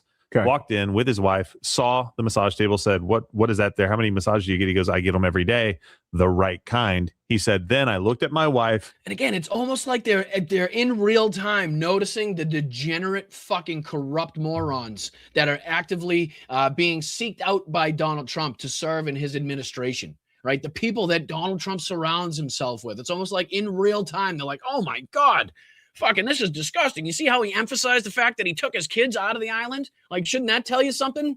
Like, shouldn't that tell you what he knew about what could possibly happen if he did leave his children there? God knows what happened while they were there. But this is that. Look at his face. Look at his fucking face. Look at that face. That is the face of, this is a guy that we were promised was going to hire all the best people. He knows and hires and surrounds himself with all the best people. That's what he told us. That's what we believed. We put him in there and we voted for him 3 fucking times, even though he told 30,000 lies to us in his first administration, didn't do anything that he promised. All the shit that we know he's responsible for, even outside of politics. But all of that, it's like, this is the face of somebody being like, wow, he's got some real fucking shitheads in his administration, huh? Maybe it goes one step higher even. And maybe he could even travel and use that to go all the way to the top. But here's the face of a fucking guy that knows he put in place a guy that hires people that were on Jeffrey Epstein's island, if not directly involved with the financial and sexual crimes themselves. We looked back at him and said, we'll be leaving now. And he said, this man was gross. That's 2005. So you're telling me that you're on a boat in the Bahamas around Jeffrey Epstein's island, ring, ring, hi, this is Jeffrey Epstein, the creep that lives next door or close to you. Yeah. You want to come to the island with your family? You want to bring your kids to lunch? In 2012, I think? No, it doesn't mean that anything. I'm sorry. What? Doesn't mean what? Else happened. He might have felt pressured to. I get it, but the conversation doesn't even need to get to that point. It really doesn't need to get to that point. The fact that you're even in communication with, and not only just in communication with, but to the extent of being close enough in relationship with Jeffrey Epstein at that time, 2012, to be invited to, not only just invited to, but with your fucking friends and your family and your nannies and your kids and this and that, to fucking a 1 hour brunch. Like we're all supposed to believe that. Like you travel all the way down there on your fucking yacht with your personal chef and your captain and your fucking, your entourage, and you stayed on the island for an hour. Huh? Sure. I believe that one. I got a couple bridges to sell you too, by the way. Anyway, does Steven Crowder go on to excuse this? Problem is the way that he described it, and that warrants follow-up questions. The follow-up question would be, well, then why did you say your only interaction, or imply that your only interaction was in 2005 where you saw him? Can I answer that one? To lie about it and to, again, cover up his involvement with, in hopes that his name and all of this information would be properly redacted in the files. But unfortunately, he's finding out in real fucking time just how incompetent his friends are. Just how incompetent everybody is. He thought he was going to be able to get away with having his name redacted. I guarantee it. I guarantee he put enough money into this campaign. He put enough money into Donald Trump's pockets. He's fucking been a sycophant at all turns, at every fucking road. I think he's been loyal enough where he thought he was pretty fucking sure that his name and all the information would be properly redacted and that he could get away with that. Oh, don't worry. I saw the massage table and me and my wife, we skedaddled real quick and continued to live next door for another 10 years and didn't report any of the criminalities to the fucking authorities or anything. But boy, did we skedaddle out of that place real quick. Yeah, okay, only to what? Several years later, fucking spend a couple $100,000 to travel down to his island on your yacht with your family and have a 1 hour lunch? Sure, gotcha. Table and walked out. And then I would ask a follow-up. Why did you walk out? Well, honestly, I don't give a shit about Steven's follow-up. That was kind of basically what I wanted to get out of that. Now we kind of get into the double dose of Newsmax being on the verge of turning on Donald Trump without even knowing it. I don't even think they realize it at this point. Like I said, yesterday we played Rob Shit, trying to, again, do the mental gymnastics. I guarantee at this point he's still a little bit sore and trying to untie the pretzel that was his brain yesterday. But Kyle Higbee, I think, takes it to the next level. Like, I think he even brings it to the closest point I've seen so far of these people actually getting it, that there's an active and ongoing government conspiracy being perpetrated in front of their eyes. And the person that is actively involved and responsible for that is now sitting in the Oval Office. I'm not saying he gets it. I'm not saying that's where they get to, but it seems like this is the closest they've been so far. And again, for the sake of time, I know there's a couple of these clips. We don't have to dive into much, but listen to like how irate he is, right? Listen to how he's like, I don't know. It finally starts like I haven't heard him talk like this. That's all I'll say. But tell me what you guys think in the chat here. This is the name of it is called 6 million pages of Epstein files and no arrests. So clearly frustrated with the fact that we've got the information that we've got so far, but no prosecutions, no active ongoing investigations. Nobody's been put in jail, nothing. And listen to how upset he is and who he thinks he's blaming here. This portion right now, we can't go backwards. All the other people, Bill Barr, who, by the way, his name does appear in some of these files, Merrick Garland, Bush, Obama, all of them, they all failed. They all failed, which is why we reelected Donald Trump in part, to fix this problem. And now it's on your plate, Pam Bondi. I was about to fucking blow a gasket here. Kyle Higbee about to blow a gasket here. Let's see how close he gets. Put that in by taking this job. It was Donald Trump that made sure Epstein and Maxwell were locked up in his first term, and then Bill Barr sat on all the stuff that's being hid now that's coming out. No doubt, Pam Bondi, you drew the short straw to try to uncover something hidden, like Massey said, for decades. Probably the biggest scandal since Watergate, but that's the job. An example, I'm submitting these 302 forms that are entirely redacted. You see why people like me are still thinking that this is a cover-up? A 302 form. See? But again, you see how they have to input that little piece of information? The same thing, same exact fucking thing that Rob Shit did. So Rob Shit was getting as close as he could possibly get without fucking going over the line and actually fingering Donald Trump, in this investigation and being the perpetrator and the leader in this, right? But he just had to input the fact that, we have to remember that Donald Trump, like he said, called the police and congratulated them on their investigation and kicked them out of the club, right? We got to use that and be like, okay, we got to keep Donald Trump out of this talk. Well, he just did the same thing when he just said, well, it was Donald Trump that made sure that Jeffrey Epstein was locked up. But he also died in incarceration under Donald Trump's watch, right? So you're not going to talk about that? Maybe he had him locked up so he could fucking always be sure where he was. That couldn't be out of the realm of possibility here either. We don't know. We don't know at this point. But again, to input that in, to be like, okay, this is the justification to keep Donald Trump out of the conversation, and we're going to focus in entirely on Pam Bondi and say that there's an active cover-up going on and that Pam Bondi's responsible for it. Like, what fucking reason would Pam Bondi have by herself, if Donald Trump wasn't involved, to have this ongoing cover-up and conspiracy going? To come out at first and say that the list was on her desk and she's ready to release it, and then all of a sudden do the 180. Like, what reasoning would she have? Like, as dumb as she is and as sycophantic as she is, I don't think that she alone would perpetrate this. I think she's being used as a political pawn. I think she's being instructed. Right? I think she's being fucking given a favorable position. I think she's given, shit behind the scenes that would make her more willing to look the other way. But that's only because of the big guy. That's only because of the Fuhrer. That's only because of him and Donald Trump's involvement. So again, to blame Cash Patel and to blame Pam Bondi and to blame Dan Bongino and fucking Scott Bessent and the rest of these fucks is, again, just completely removing yourself from reality and the obvious answer that lies just in front of your fucking face. But listen to how close he gets. A cover-up. Like, I don't know if they've called it on Newsmax an ongoing cover-up yet, but I haven't heard if they did. But that's what he just said. You see why people like me are still thinking that this is a cover-up? A 302 form is an FBI interview with a suspect or a witness or something. Why are hundreds of them fully redacted? Gee, I wonder. I don't know. It's almost like they're protecting, again, the really close friends of Donald Trump, the really high-profile people that were at all of these parties with Trump and Ghislaine and Jeffrey and the rest of these fucking sickos. It's so close, Kyle. Come on. Come on, brother. You can do it. Cover up, or it's incompetence. And I want somebody to go to jail for it. At a minimum, anybody involved with screwing this up should no longer work at the DOJ or have a law license or anything. But I think the funniest takeaway, and this is why I know Democrats. So I'm sorry, was that Kyle Higbee on Newsmax actively calling for Pam Bondi to be stripped of her law license? Sounded like it. Sounded to me a lot like it. He didn't say it quite in those words. Those words weren't arranged quite in that way. But it sounded to me like in an indirect way that he was calling for Pam Bondi to be stripped of her law license, considering that the staff that she's responsible for are directly, again, responsible for the releases of information or the redactions that he's talking about right now that he wants to see prosecutions for. She's the tops there. She's the fucking person that the buck stops at. So again, if the staff is responsible for it, she okayed it. She provided instruction. She provided the framework for it. So should be the one ultimately responsible. So again, listen to what he says.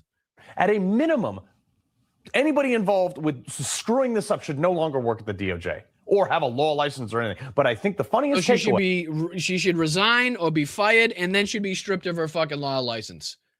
And again, Newsmax kind of tiptoeing around the issue, but that's what he said. That's what he said. And this is why I know Democrats are absolutely the worst. Jerry Nadler. And again, I love that. And again, just check out the hypocrisy of this, right? I'm not going to say that this doesn't need to be pointed out. And I'm not going to say that we haven't, again, used this on our side against Trump. But for them now to excuse Trump sleeping at all his fucking hearings and all of it, and now point out that Jerry Nadler seemed to be taking a little nappy poo is pretty hypocritical, if I don't say so myself. But what's funny is that he actually goes on to praise Jerry Nadler for the question that he asked. Check this out. Woke up and he asked, I think it's probably the only worthwhile question of his entire career. How many of Epstein's co-conspirators have you indicted? How many perpetrators are you even investigating?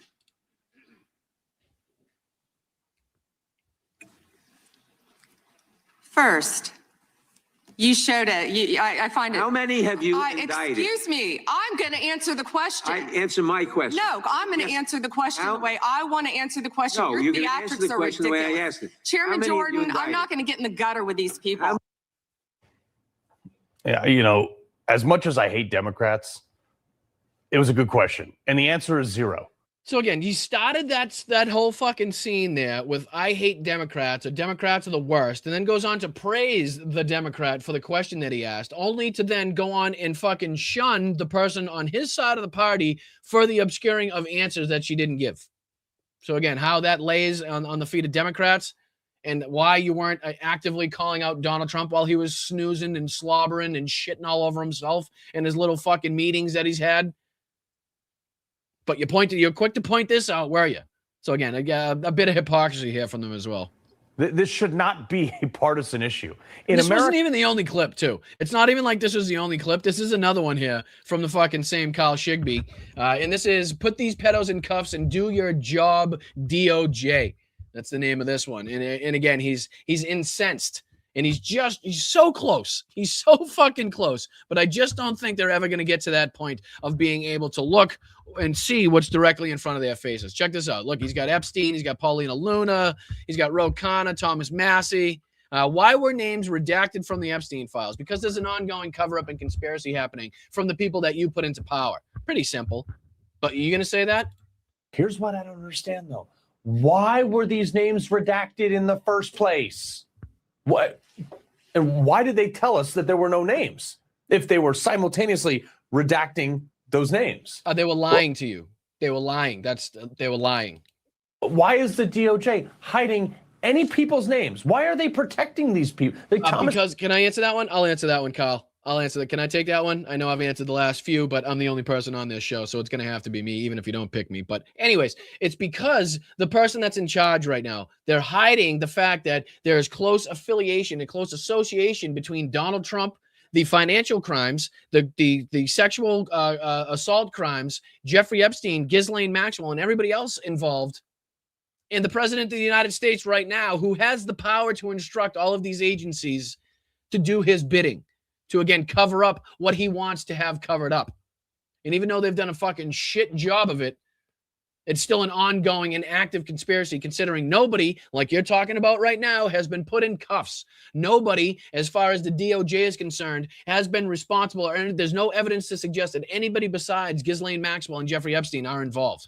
And that's why Kyle's so pissed. But do you think he's going to look at Donald Trump as being the main perpetrator of the cover-up? No.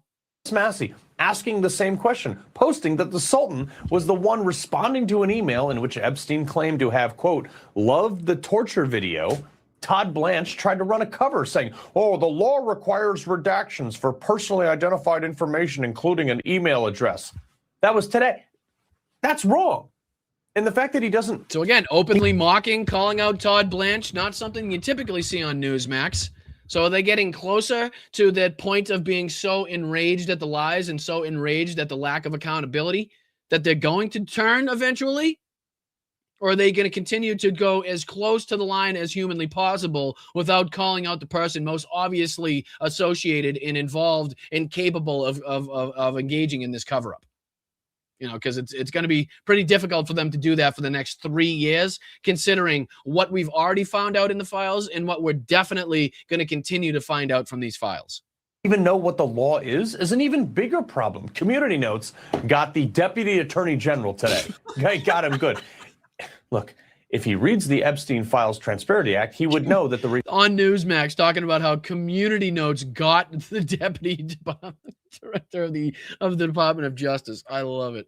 The audacity of them to come out and put in writing the fact that they don't even know what their own law is. The same as Todd Blanche coming out and saying, yeah, don't worry, you're not a criminal. It's not illegal to go party with known sex traffickers, known pedophiles, as they're engaging in this sex trafficking ring. Don't worry about it. It's totally legal. Well, it's like, what?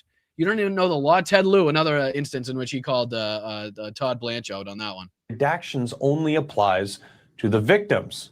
The Attorney General may, quote, withhold or redact the segregable portions of the records that contain personally identifiable... What was that word? Segregable? Jeez, now he even sounds like Proud Trump. to officially name the undisputed, when did this come out? Fucking hell. Information of victims or victims' personal and medical files and similar files disclosed of what nature would constitute. Yeah, we get the law. We know what laws they broke. We know how they haven't fucking, followed the law. We know how they've been engaged in the cover-up. What we're expecting you to do is go that extra step, and instead of calling out Pam Bondi, who again is only taking instructions from the top, go to the top. Just go right to the fucking head of the snake. And then you might be able to get some answers that you're looking for. It might start to make some sense in your head then, because it seems like you're about to explode. Like these people, they're so frustrated without having the ability to call out what would inevitably give them the answers they're looking for as to why they're not getting the answers, or why, the perpetrators and monsters are having their fucking identities covered up. They're just not looking in that direction. And it's driving them fucking crazy. And I guarantee it's taking years off of their life, too. It really is. I'm sure it is. But all right, we're kind of running out of time. Let's dive into, like I said, we were going to get into a little bit of Gaza news and then a little bit of Ukraine news as well. So let me see. I think this was... I think this is the one I wanted to dive into here. This is from Reuters, talking about how the UN begins clearing wartime garbage dump in Gaza City. So I just wanted to dive into this clip, which kind of accurately depicts the horrendous fucking conditions that still exist over there. As much as we've heard how, quote unquote, things have improved, we're still talking about some 600 dead from the time in the last 2 months or so. Definitely a situation that continues to be in the dire stage, in the dire range. But this is, again, just a quick Reuters 2 minutes to kind of talk about the UN going in and just now going in and starting to clear out what is, wait till you see this, a massive pile and garbage dump that has accumulated, again, without the appropriate resources, without the appropriate fucking, ability to dispose of all of these things. This is what it's fucking turned into. So just to kind of go into a little bit of the environment that now persists over there. And then I want to talk, because as Benjamin Netanyahu is greeted again by Donald Trump, another war criminal, greeting a war criminal in the United States. Francesca Albanese spoke out again on France 24. Francesca Albanese, the UN Special Rapporteur for occupied Palestinian territories. We've used for quite some time her kind of assessments of the situation. She was one of the first to come out and call it a genocide. She was one of the first to come out and use on the ground reporting and accurate numbers to depict the atrocities that were taking place. So again, she's speaking out now about the new moves that Israel has put in place to, again, accrue and take over more parts of the West Bank. So we'll be diving into that next. And then hopefully we leave some time for this Preston Stewart video, because he spoke to an Australian and an American volunteer over in Ukraine.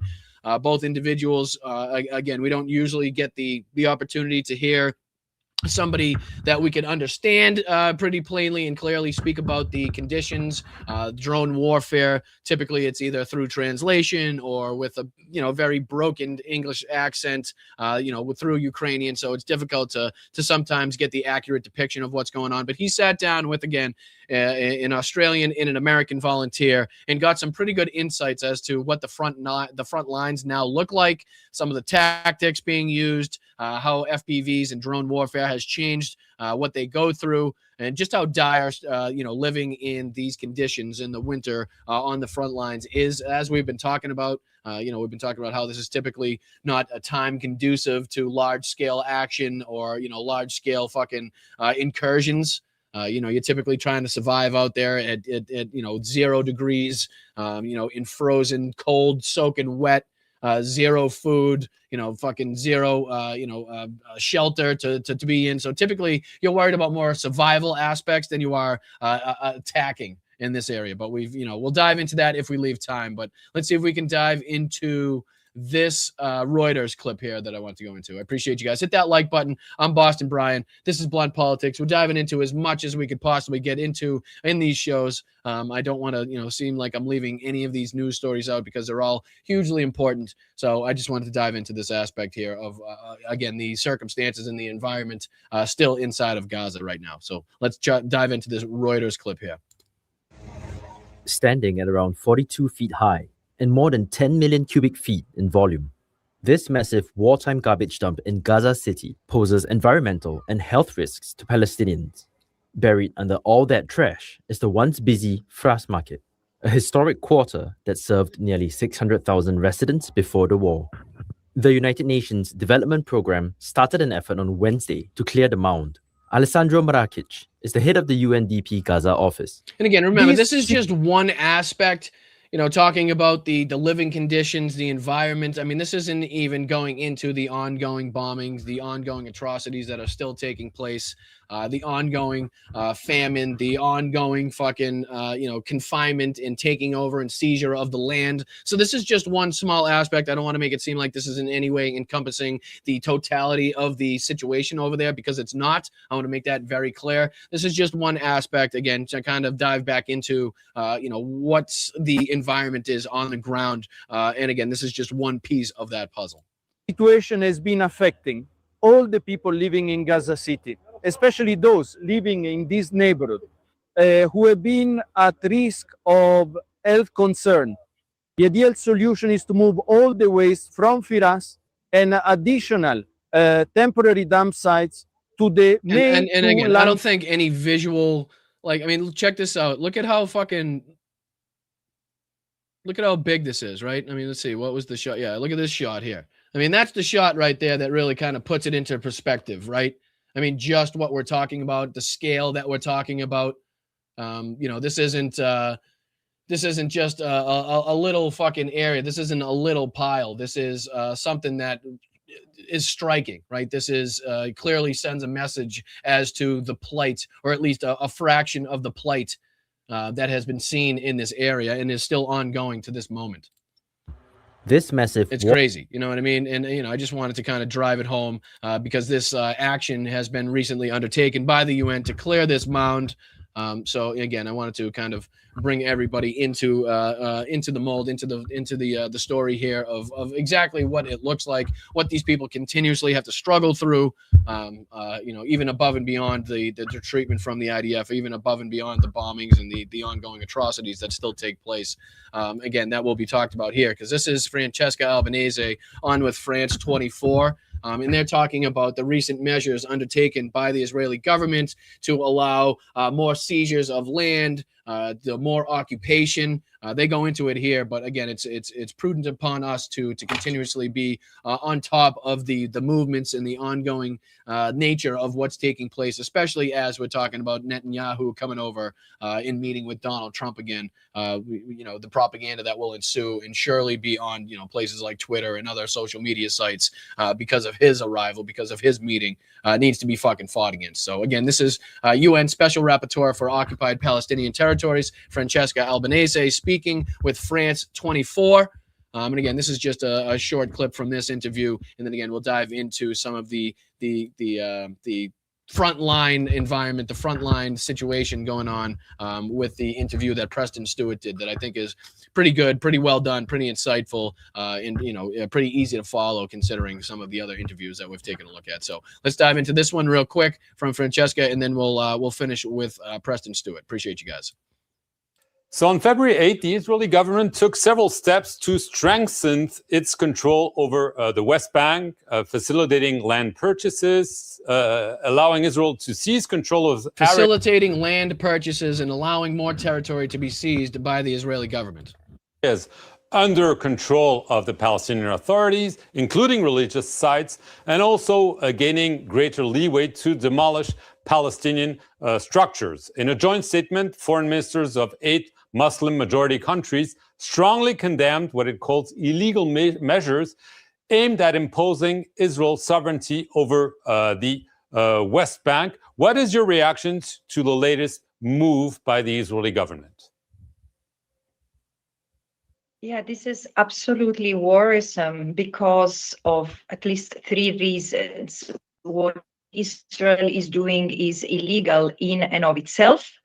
And it shows that there is no limit, no restraint to the conquest ambitions of this government. The second element of preoccupation is that this happens in a context of heightened violence in the all-occupied Palestinian territory, while the soldiers and settlers are spreading terror in the West Bank and East Jerusalem, and the plan to fully destroy Gaza continue. And at the same time, and this is the third element, but concerns all states, it's shocking how Israel is given free hand to continue occupying the Palestinian territory, while there is a clear decision of the International Court of Justice, the highest judicial body in the world, which declares the occupation illegal and to be dismantled totally and unconditionally. The settlements, the troops. And again, I don't think that's something that's brought up enough, that the fact that the ICJ, the International Criminal Court, has already deemed this occupation to be illegal, right? Like we're fighting about the rights and wrongs of what they should be able to do, and the involvement of our government and our president and the willingness to allow this to continue. But I think that's a point that kind of, slips through the cracks a lot of the times, that, again, in the highest court that rules on these matters, right, that have already been deemed, it's already been deemed illegal what they're doing. And again, they're just advancing these policies to a further degree because they know the willingness of Donald Trump or the unwillingness, I should say, of Donald Trump to step in and do anything about it. The control over the natural resources. This is a peremptory norm of international law, the right of self-determination that is being violated and has implications for all member states. I want to get to Gaza. According to the Trump administration, the war is essentially over. It's now time for reconstruction. However, on the ground, Israel has not fully withdrawn. There are still Israeli strikes, and Hamas has not disarmed. Do you think that the Trump administration is trying to move too fast, and that there's still a problem that needs to be solved in Gaza? And we'll dive on to the next subject. We'll dive on to Ukraine after she answered this question. But great question. I mean, I think it's a pretty obvious answer to this, considering what we know and what we've seen happening on the ground, and the ridiculous and nonsensical ceasefire that's never been a ceasefire. But as far as moving too quickly and trying to kind of, again, sweep it under the rug, let's not talk about it. Let's just move on to phase 2, 3, 4, and 5, even though nothing has really been set in stone, and we're just gonna again leave this in an imbalance, in a state of again readiness, you could say, where this could kick off at any moment in time, or it's just going to be a slow roll now to allow Israel to go in and occupy and take over as much territory as they see fit and necessary to do. So again, after her answer here, we'll dive on to Preston Stewart, but I just want to hear what she says in response to whether or not she believes the Trump administration is moving far too quickly and not acknowledging the reality on the ground. I would like to say that the violent situation, the monstrous situation that you called a war, is definitely not over, as the death toll of the last 2 months demonstrate. There are nearly 600 Palestinians in Gaza, including many children and elderly people who've been killed by the army through bombardment and continuous sniper fire. The evidence of war crimes, crimes against humanity, and acts that constitute genocide continue to pile up. And again, that's another point that we need to take into account and continue to remember. She says, the acts of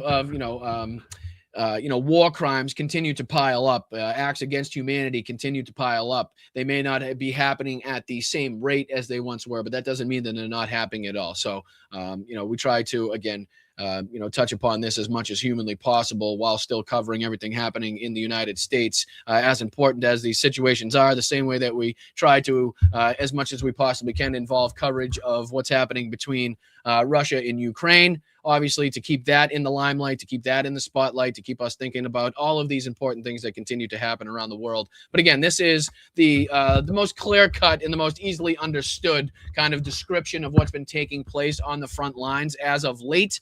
And again, this is Preston Stewart sat down with, and again, an Australian and an American volunteer that have been fighting on the front lines of Ukraine for years at this point. So again, I want to take the opportunity while we have it to kind of get the insight, while it doesn't have to be translated, while it's, again, more easily understood, and we can digest it a little bit more easily. So again, this is a little bit more information as to the conditions on the front lines and what people are going through and how war has changed basically with the the addition of drone warfare into the mix. So the temperatures in Ukraine right now aren't just uncomfortable, they're deadly. With nights dipping well below 0 degrees Fahrenheit, soldiers moving to position have to balance staying warm with dodging Russian drones. And again, that's the point. That's the only thing that I was talking about as far as this time of year and why it's, absurdly difficult to be able to conduct large scale missions or anything like that. You're basically got people on the front lines worried about staying alive. When you got 0 degrees Fahrenheit, or where you got minus 10 degrees Fahrenheit at night while you're in a foxhole, not really a shelter with no heat. You got no hot food. You're soaking wet through fucking to the bone because you've been crawling around in snow all day. Like, it's not really conducive to this. And obviously people are more worried about staying alive, which is why we've seen, an uptick in the videos that we've been seeing about Russians kind of walking, aimlessly towards the Ukrainian lines, hoping to get captured, hoping to get rounded up so they can at least, stay alive, be fed, have some fucking warmth, whatever it may be. It seems to be their best option of staying alive. So this is something that he's talking about here. To walk us through what this means day to day at the front, we're joined today by Bain and Bruin from the International Legion of the Ukrainian Defense Intelligence, or GUR. Bain, if you're not able to tell, is an Australian volunteer who serves as a sniper in Omega Company, and Bruin is a U.S. Army veteran who's been serving in Ukraine on and off since 2023, and today works on a drone team. And I'd like to think that call sign has something to do with Boston, the Boston Bruins, but I'm not sure. But I do like the call signs. Call sign Bain, call sign Bruin. They hit pretty hard. I like those. Respect. We talk about techniques for the soldiers to stay warm without being detected at the front, how Russia lands drones and then waits in ambush outside of Ukrainian positions, and more. Yeah, that's another crazy part of this. I'm not sure. We don't have a ton of time left, so I'm not sure if we'll make it that deep into this discussion. But they talk about like the change in tactics. You know how we're always saying that, like, to a large extent, the Russians never learned from their mistakes. They never changed their tactics, right? We've seen from the first 3-4 years of them just kind of throwing people into the meat grinder, whether it's armored vehicles, whether it's personnel themselves, whether it's planes, whatever it is. Like, they've been just kind of throwing it, artillery in the same kind of repetitive pattern. But to this extent, they talk about, and Bain and Bruin here, as they're known, call signs, they talk about how the tactics have absolutely changed, and how, frontline kind of tactics, even on the Russian side, have changed. And now they're starting to, instead of, circling in an environment or a stronghold where these people are, where the military is, they'll just land these drones on the fucking roof, and they'll sit there silently. So when the soldiers come out and they look left, they look right, they look up in the sky, they don't hear any drones, they think it's clear, they walk outside, and then immediately they'll hear the buzzing of the drone taking off, 2, 3, 4, 5 of them from the roof of the fucking building that they're in. And then all of a sudden they're up Schitt's Creek without a paddle. They're in no man's land at that point. They're too far away from the establishment to get back into it. There's not enough cover around, whatever the situation may be. But you can definitely tell that the tactics are changing, and they definitely go into it here. And again, I just don't know if we'll have the time to get into that portion of it, but we go on. This interview is part of a fundraiser we did through Ukraine Frontline and Protect a Volunteer to help these guys with vehicles and power generation. For those interested in contributing, the link to donate is in the description. And with that, let's get to the conversation. All right, Bain, Bruin, appreciate you guys taking the time. I know you're busy, coming in from a couple of different locations there. Something that I was hoping we could talk about today is just the cold weather. I think today we were saying that it was minus 29, or it gets minus 29 degrees Celsius, which we had to Google it, minus 20 degrees Fahrenheit. Minus 20 degrees Fahrenheit. How fucking miserable do you think it is on the front line, soaking wet, right? Inadequate fucking establishment, inadequate, shelter, no heating, no hot food. I mean, just think how difficult it would be just to survive, never mind to, instigate or initiate an attack or a defense of your fucking, your stronghold there. It's wild to think about, but that's again the part of war that we don't actively see or think about, right? It's just kind of, you know, pieces on a map. It's just kind of, you know, we experience it, but we don't think about, you know, what they're going through or living through on the front line. So it's good to hear these firsthand accounts of, you know, just how brutal it is and just how difficult it is to not only survive but to thrive. You know, thriving is almost impossible. You know, you're just out there looking to make it to the next day. That is awful. Bain, maybe starting out, how much does this impact kind of the day-to-day of what you guys are doing at the front? Look, obviously, batteries are running shorter than most times. It's hard to keep water unfrozen, your food supplies, and then we're talking about most of the resupplies now are happening by drone. So you've got drones that aren't able Again, to. it just reminds me so distinctly of what the German military found as when they were trying to make their way through Russia, right? And the obstacles that they found themselves into when they found themselves stuck in the Russian winter, and it was so cold that the fucking oil in the tanks and the vehicles was basically like tar. It was like sludge, so the vehicles couldn't run. They had to develop like engine warmers. They had to develop warmers for the searchlights. I mean, a whole different industry basically had to be created. But just the difficult, the keeping your water unfrozen, as he talked about. All of these little things that add up to just a miserable environment and making it more difficult for the military to last out there is pretty crazy. And it's these are firsthand accounts here from it. Right, as long as they normally can, heavily affected by fog and other elements like snow. So sometimes they can't even come out and drop food off to you for 3 or 4 days. So it feels like you're playing a game of PUBG, running around every house that you can find in the AO that you're in, and just looking for any canned food that you can find. Yeah, it's pretty interesting. And then, as we're talking about having a bit of a laugh, some of the potholes that have opened up on the road, like I said, they feel like open coal mines. Like the car just disappears into them. And when you're driving through fog, most of the times we're loading up, it's like, really, really early hours in the morning. So you've got heavy fog everywhere. You're doing 60 mile an hour because you know the road pretty well by now. And then you hit one of these potholes and the steering wheel's now all of a sudden 40 degrees more to the left or the yeah. And again, I mean, to use that in that example that he's given to show the importance of getting vehicles over to Ukraine at a rapid rate, considering again the how short of a lifespan they have over there as vehicles, how much they go through, how much beating they take. I just want to point out the importance here and thank everybody once again for their involvement. We're now over 11,400 euro raised here with 102 total donations, up over 55%. I think yesterday we're at 50, so another 5% in a day. That's how fantastic you guys are. That's how meaningful and impactful you guys have been in just sharing this out or contributing directly yourselves. So again, a big, huge thank you to you guys for making this possible. But again, just using the firsthand accounts from people that are experiencing this in the importance of getting them consistent and safe vehicles over there. It just goes to show the importance that in how much impact we could have. So thank you again to everybody that's been responsible for all 102 donations and $11,406.73. So I said dollars first and euro at the end, which doesn't make any sense, but you know what I mean. So I appreciate you guys. Thank you so much. I just wanted to make sure we keep congratulating you guys on the impact that you've had. So very much appreciated. Well, real quick on the batteries, just ballpark. When you say the cold impacts the batteries, is it like 10% less time, 50% less time? I'd say 40 to 60% less battery. Oh, okay. And again, obviously it depends on how cold it is and what the temperature is, but that's another element of this whole fucking thing that needs to be taken into account.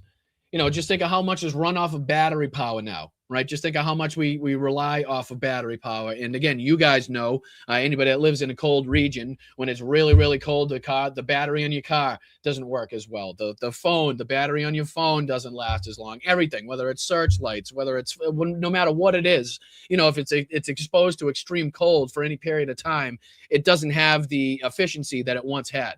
So again, that goes in and plays into the impact of how many emissions you could launch, how many drones you could put up, how long the drones can stay up.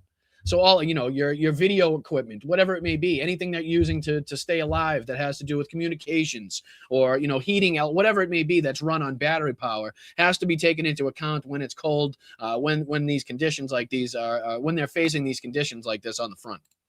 When we're talking the extreme colds that we're getting at the moment, yeah, it affects it pretty heavily. So there are areas that are in range for logistics or strike or recon that are kind of out of range in this type of weather. Yeah, so this kind of weather, you've also got to take into account the snow, the fog, the sleet rain that sticks to the cameras. Most of the drones, like the big ones, are flying by GPS anyway. But even then, still a bit so-so, and then it's affected obviously by the range now that they get with the lower battery And again, this life. whole, everything that he's talking about here, and he's 100% right, he's 100% spot on, but it just goes to show how crazy it is that the Ukrainian military is still going and getting, the numbers that they're getting. Like, what was it yesterday? Another 980 soldiers, Russian soldiers taken off the battlefield, dead or wounded. Right. So to be able to sustain the numbers that they're sustaining right now at a time where, most of these people are trying to fucking hunker down, stay warm, stay alive, right, and not die in their foxhole is pretty incredible. And just goes to show what type of an uptick we may be seeing or looking at when the weather starts changing, when, again, the snow melts, the mud has subsided, and, the ground thaws out, the weather warms up, the days become longer. The Starlink issue that the Russians are now facing, the inability to use Telegram, to whatever extent that's been having an effect on the Russian military. Like, all of these things are going to play a part in seeing a large uptick, I expect, to see in the future of, again, dead and wounded Russians being taken off the battlefield in a 24-hour period. So just another one of those aspects. But unfortunately, we're running out of time today. This does go on for another about 40 minutes. So maybe we'll pick up where we left off yesterday if we leave ourselves enough time covering the other aspects of the news that we'll dive into that is undoubtedly going to happen and break from now until then, because it always does. You can't fit enough shows in the week to cover everything that you need to cover. I hope I'm doing an adequate job of, touching base on a lot of these important issues. I know sometimes we may not leave ourselves enough time to dive into it, to give it the the attention it deserves, but I do try my best. There's a lot happening. There's a lot going on around the world, lots that we have to talk about and discuss. And I just want to make sure that we're doing our due diligence and making sure that we dive into all of these important topics. So I do appreciate you guys for sticking with me. What do you say we get into thanking some people on Venmo? We'll thank some people on YouTube. And we got you guys out of here so you can continue supporting other independent creators or have yourselves a day doing whatever makes you guys happy. I do appreciate you. So I want to say thank you to Teague very much for the 10 he sent over on YouTube. Cup of coffee, couple cups of coffee. Very much appreciate you, Teague. Thank you so much. Not a big coffee drinker, but it will go towards the old Powerade fund. Thank you, Nancy, as well. Thank you, Claudia. And thank you, Christine, for the last couple days. I very much appreciate you and everything that you guys have done for this community, for this channel, and keeping us alive here. We're on our way to 20,000 subscribers. I think we're just about to crack into 16,000, if I'm not mistaken. So let's see if we could get over that hump and then get on to the next goal or milestone that we're going to achieve here together. I very much appreciate you guys. Let's see if we can get into thanking the old tubes of you people over here. Started off with Deb. Thank you so much, Deb. Christy Nomas here in San Diego County near the border at the, quote, detention center. What the actual fuck? Maybe ICE is being redirected here. I would have no doubts that this is going to continue to spread into different communities. We've now seen what I would call a dramatic uptick in places around where I'm at. Brockton, to be more specific. Obviously up north in Maine, we've seen an uptick of kind of, ICE going around and doing their thing. So in different areas, I'm sure it's going to, continue on. We can't be fooled by Tom Homan's rhetoric. We can't be fooled by them saying they're going to pull out and retreat. We'll be listening to people that are actively on the ground reporting and taking what they're saying into account. And if we're going to continue seeing this stuff persisting on the streets of the United States, we're going to continue to see people protesting and speaking out against it. That's not going to change no matter what they do, no matter what policy they change at this point. The damage has been done. I do believe that the flame has been set. And it's basically on them as to what size that flame grows to at this point. So appreciate you. Thank you so much, Deb. Thank you so much, Marie, for signing up and not only being here, but for gifting 5 memberships to the chat here. Very much appreciated. I hope you have a wonderful day. Shout out to you. And again, thank you so much for the 5 gifted memberships. Shout out to Greg. Bonnie has been involved since the beginning in this cover up. Absolutely. And again, she's probably, again, the most prominently featured because of the fact that she said she had the Epstein files. But a lot of people are getting wrapped up and bamboozled by that and not looking at, again, the Grand Fuhrer himself, who has the most motive and ability to enact this cover-up. Not saying you guys, I'm saying people that are fooled by this on the right. So, Greg, appreciate you. Thank you for being here for 21 months as well. Appreciate your loyalty, my friend. Thank you, Peter, for the 10. He says he would like to know, I don't know if you got an answer to this in the chat. I hope you did. I hope there was somebody with the the law expertise in there that was able to answer this. But I do appreciate your contribution. Shout out to you, Peter, very much. Always enjoy you being in the chat. Thank you to Jen, not only for your contributions, but for being a mod as well. Thank you for keeping that chat a safe place. Cash Patel's eyes always look like someone just stuck something up his ass. Jesus, you guys are brutal, and I love every second of it. So thank you, Jen, very much appreciated. Thank you, Donna, as well, for the super sticker. Thank you so much. Very much appreciated. Going right into the swear jar because it's a necessity. If you know anything about blood politics, we get a big swear jar we need to fill up every show. So appreciate you, Donna. Thank you so much for your contributions. Shout out to you. Thank you for being here. Hope you have a wonderful rest of your day. Thank you, Peter, again for the 5. All laws, all voluntary compliance, from jaywalking to murder and international law. We the people must demand accountability everywhere from everyone. Amen. And I second that, Peter. Very much appreciate you chiming in. Thank you for your contributions, and thank you, JD, rounding it out today for the people that sent in a super chat, super sticker, contributed to the show. At the end of every show, we like to give everybody their shout out, their appreciation, the show of appreciation to anybody contributing to making sure the show continues to grow and go, for that matter. So thank you, JD, for everything you always do, my brother. Big thanks to everybody in the chat. Big thanks to everybody in the mod crew as well. Big shout out to Dad. Again, happy birthday, my brother. Appreciate you. Hope you have a wonderful day. Thank you for always being here. Thank you for your support. We love you. And again, happy birthday. Thank you so much. 21 again. Looks great for 21. He does. I got to say, he looks very fantastic for the age of 21. So again, hopefully everybody reaching out to Dad, giving him a happy birthday. And thank you to the mods. Thank you to the chat. Best chat on social media. Best chat on the internet, if I do say so myself. So I'll see you tomorrow for the Friday show. Again, same time, same place, 2 p.m. here on the East Coast, 11 a.m. on the West Coast, and undoubtedly some bullshit that we're going to have to cover and dissect between now until then. So again, stay loud, stay proud, stay aggressive, keep your head on a swivel. Make sure you're staying safe out there. I do appreciate it. Thank you. I'm Boston Bryant. This is Blunt Politics, and I will see you guys tomorrow. I'll see you tomorrow. And again, none of the information on this outro is correct. I just play it for the song. I know it sounds stupid. I got to change it at some point, and I promise I will. But disregard all of the information on this outro and just jam to the fucking tune. All right? Don't give me any shit. All right, I'll see you tomorrow. I appreciate you guys.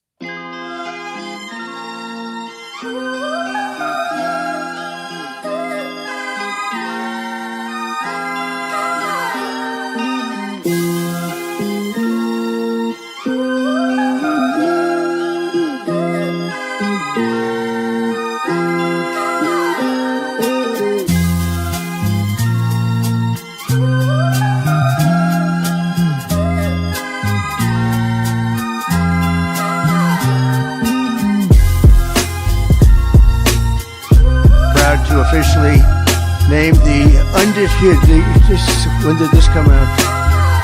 The undisputed champion of beautiful, clean coal. Here's a thought. Grow a sack, fill it with some balls. We're inviting Americans from all across the country to come. It's a new form of vicious violation to our country. The kidney has a very special place in the heart. It's an incredible thing.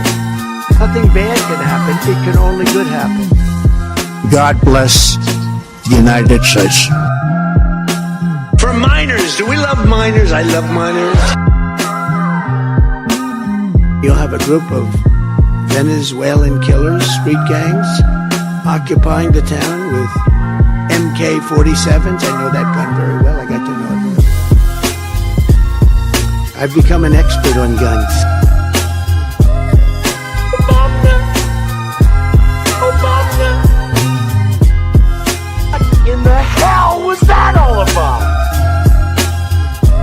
eating the dogs, the people that came in. They're eating the cats. They're eating the pets of the people that live there. Go fuck yourself. I can just tell you that a con artist is about to take over the Republican Party and the conservative movement, and we have to put a stop to it. Our army manned the air. It ran the ramparts. It took over the airports. It did everything it had to do. You're a nation that just recently heard that Saudi Arabia and Russia will repeat your... When you ran out the healthy arms, you ran out of really healthy. They had great arms, but they ran out. It's called sports. It's called baseball in particular, and pitchers, I guess you could say, in really particular. Never fight uphill, me boys. Never fight uphill. They were fighting uphill. He said, "Wow, that was a big mistake. He lost his great general, and they were fighting. Never fight uphill, me boys." But it was too late. Gettysburg, what an unbelievable battle that was. The Battle of Gettysburg, what an unbelievable, I mean, it was so much and so interesting and so vicious and horrible and so beautiful in so many different ways. It represented such a big portion of the success of this country. Gettysburg, wow. I go to Gettysburg, Pennsylvania to look and to watch. We always do about this time.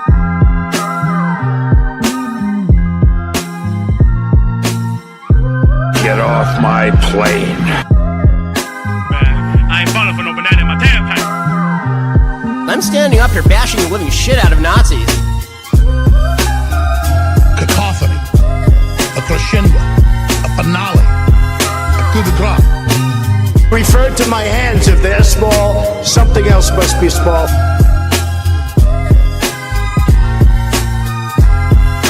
Hey, you got a little chubby going there. He says rectum damn near killed him. All right, guys, I'll see you tomorrow. I appreciate you very much. Thank you for everything. Remember, 2 o'clock tomorrow. I'll see you. Peace out.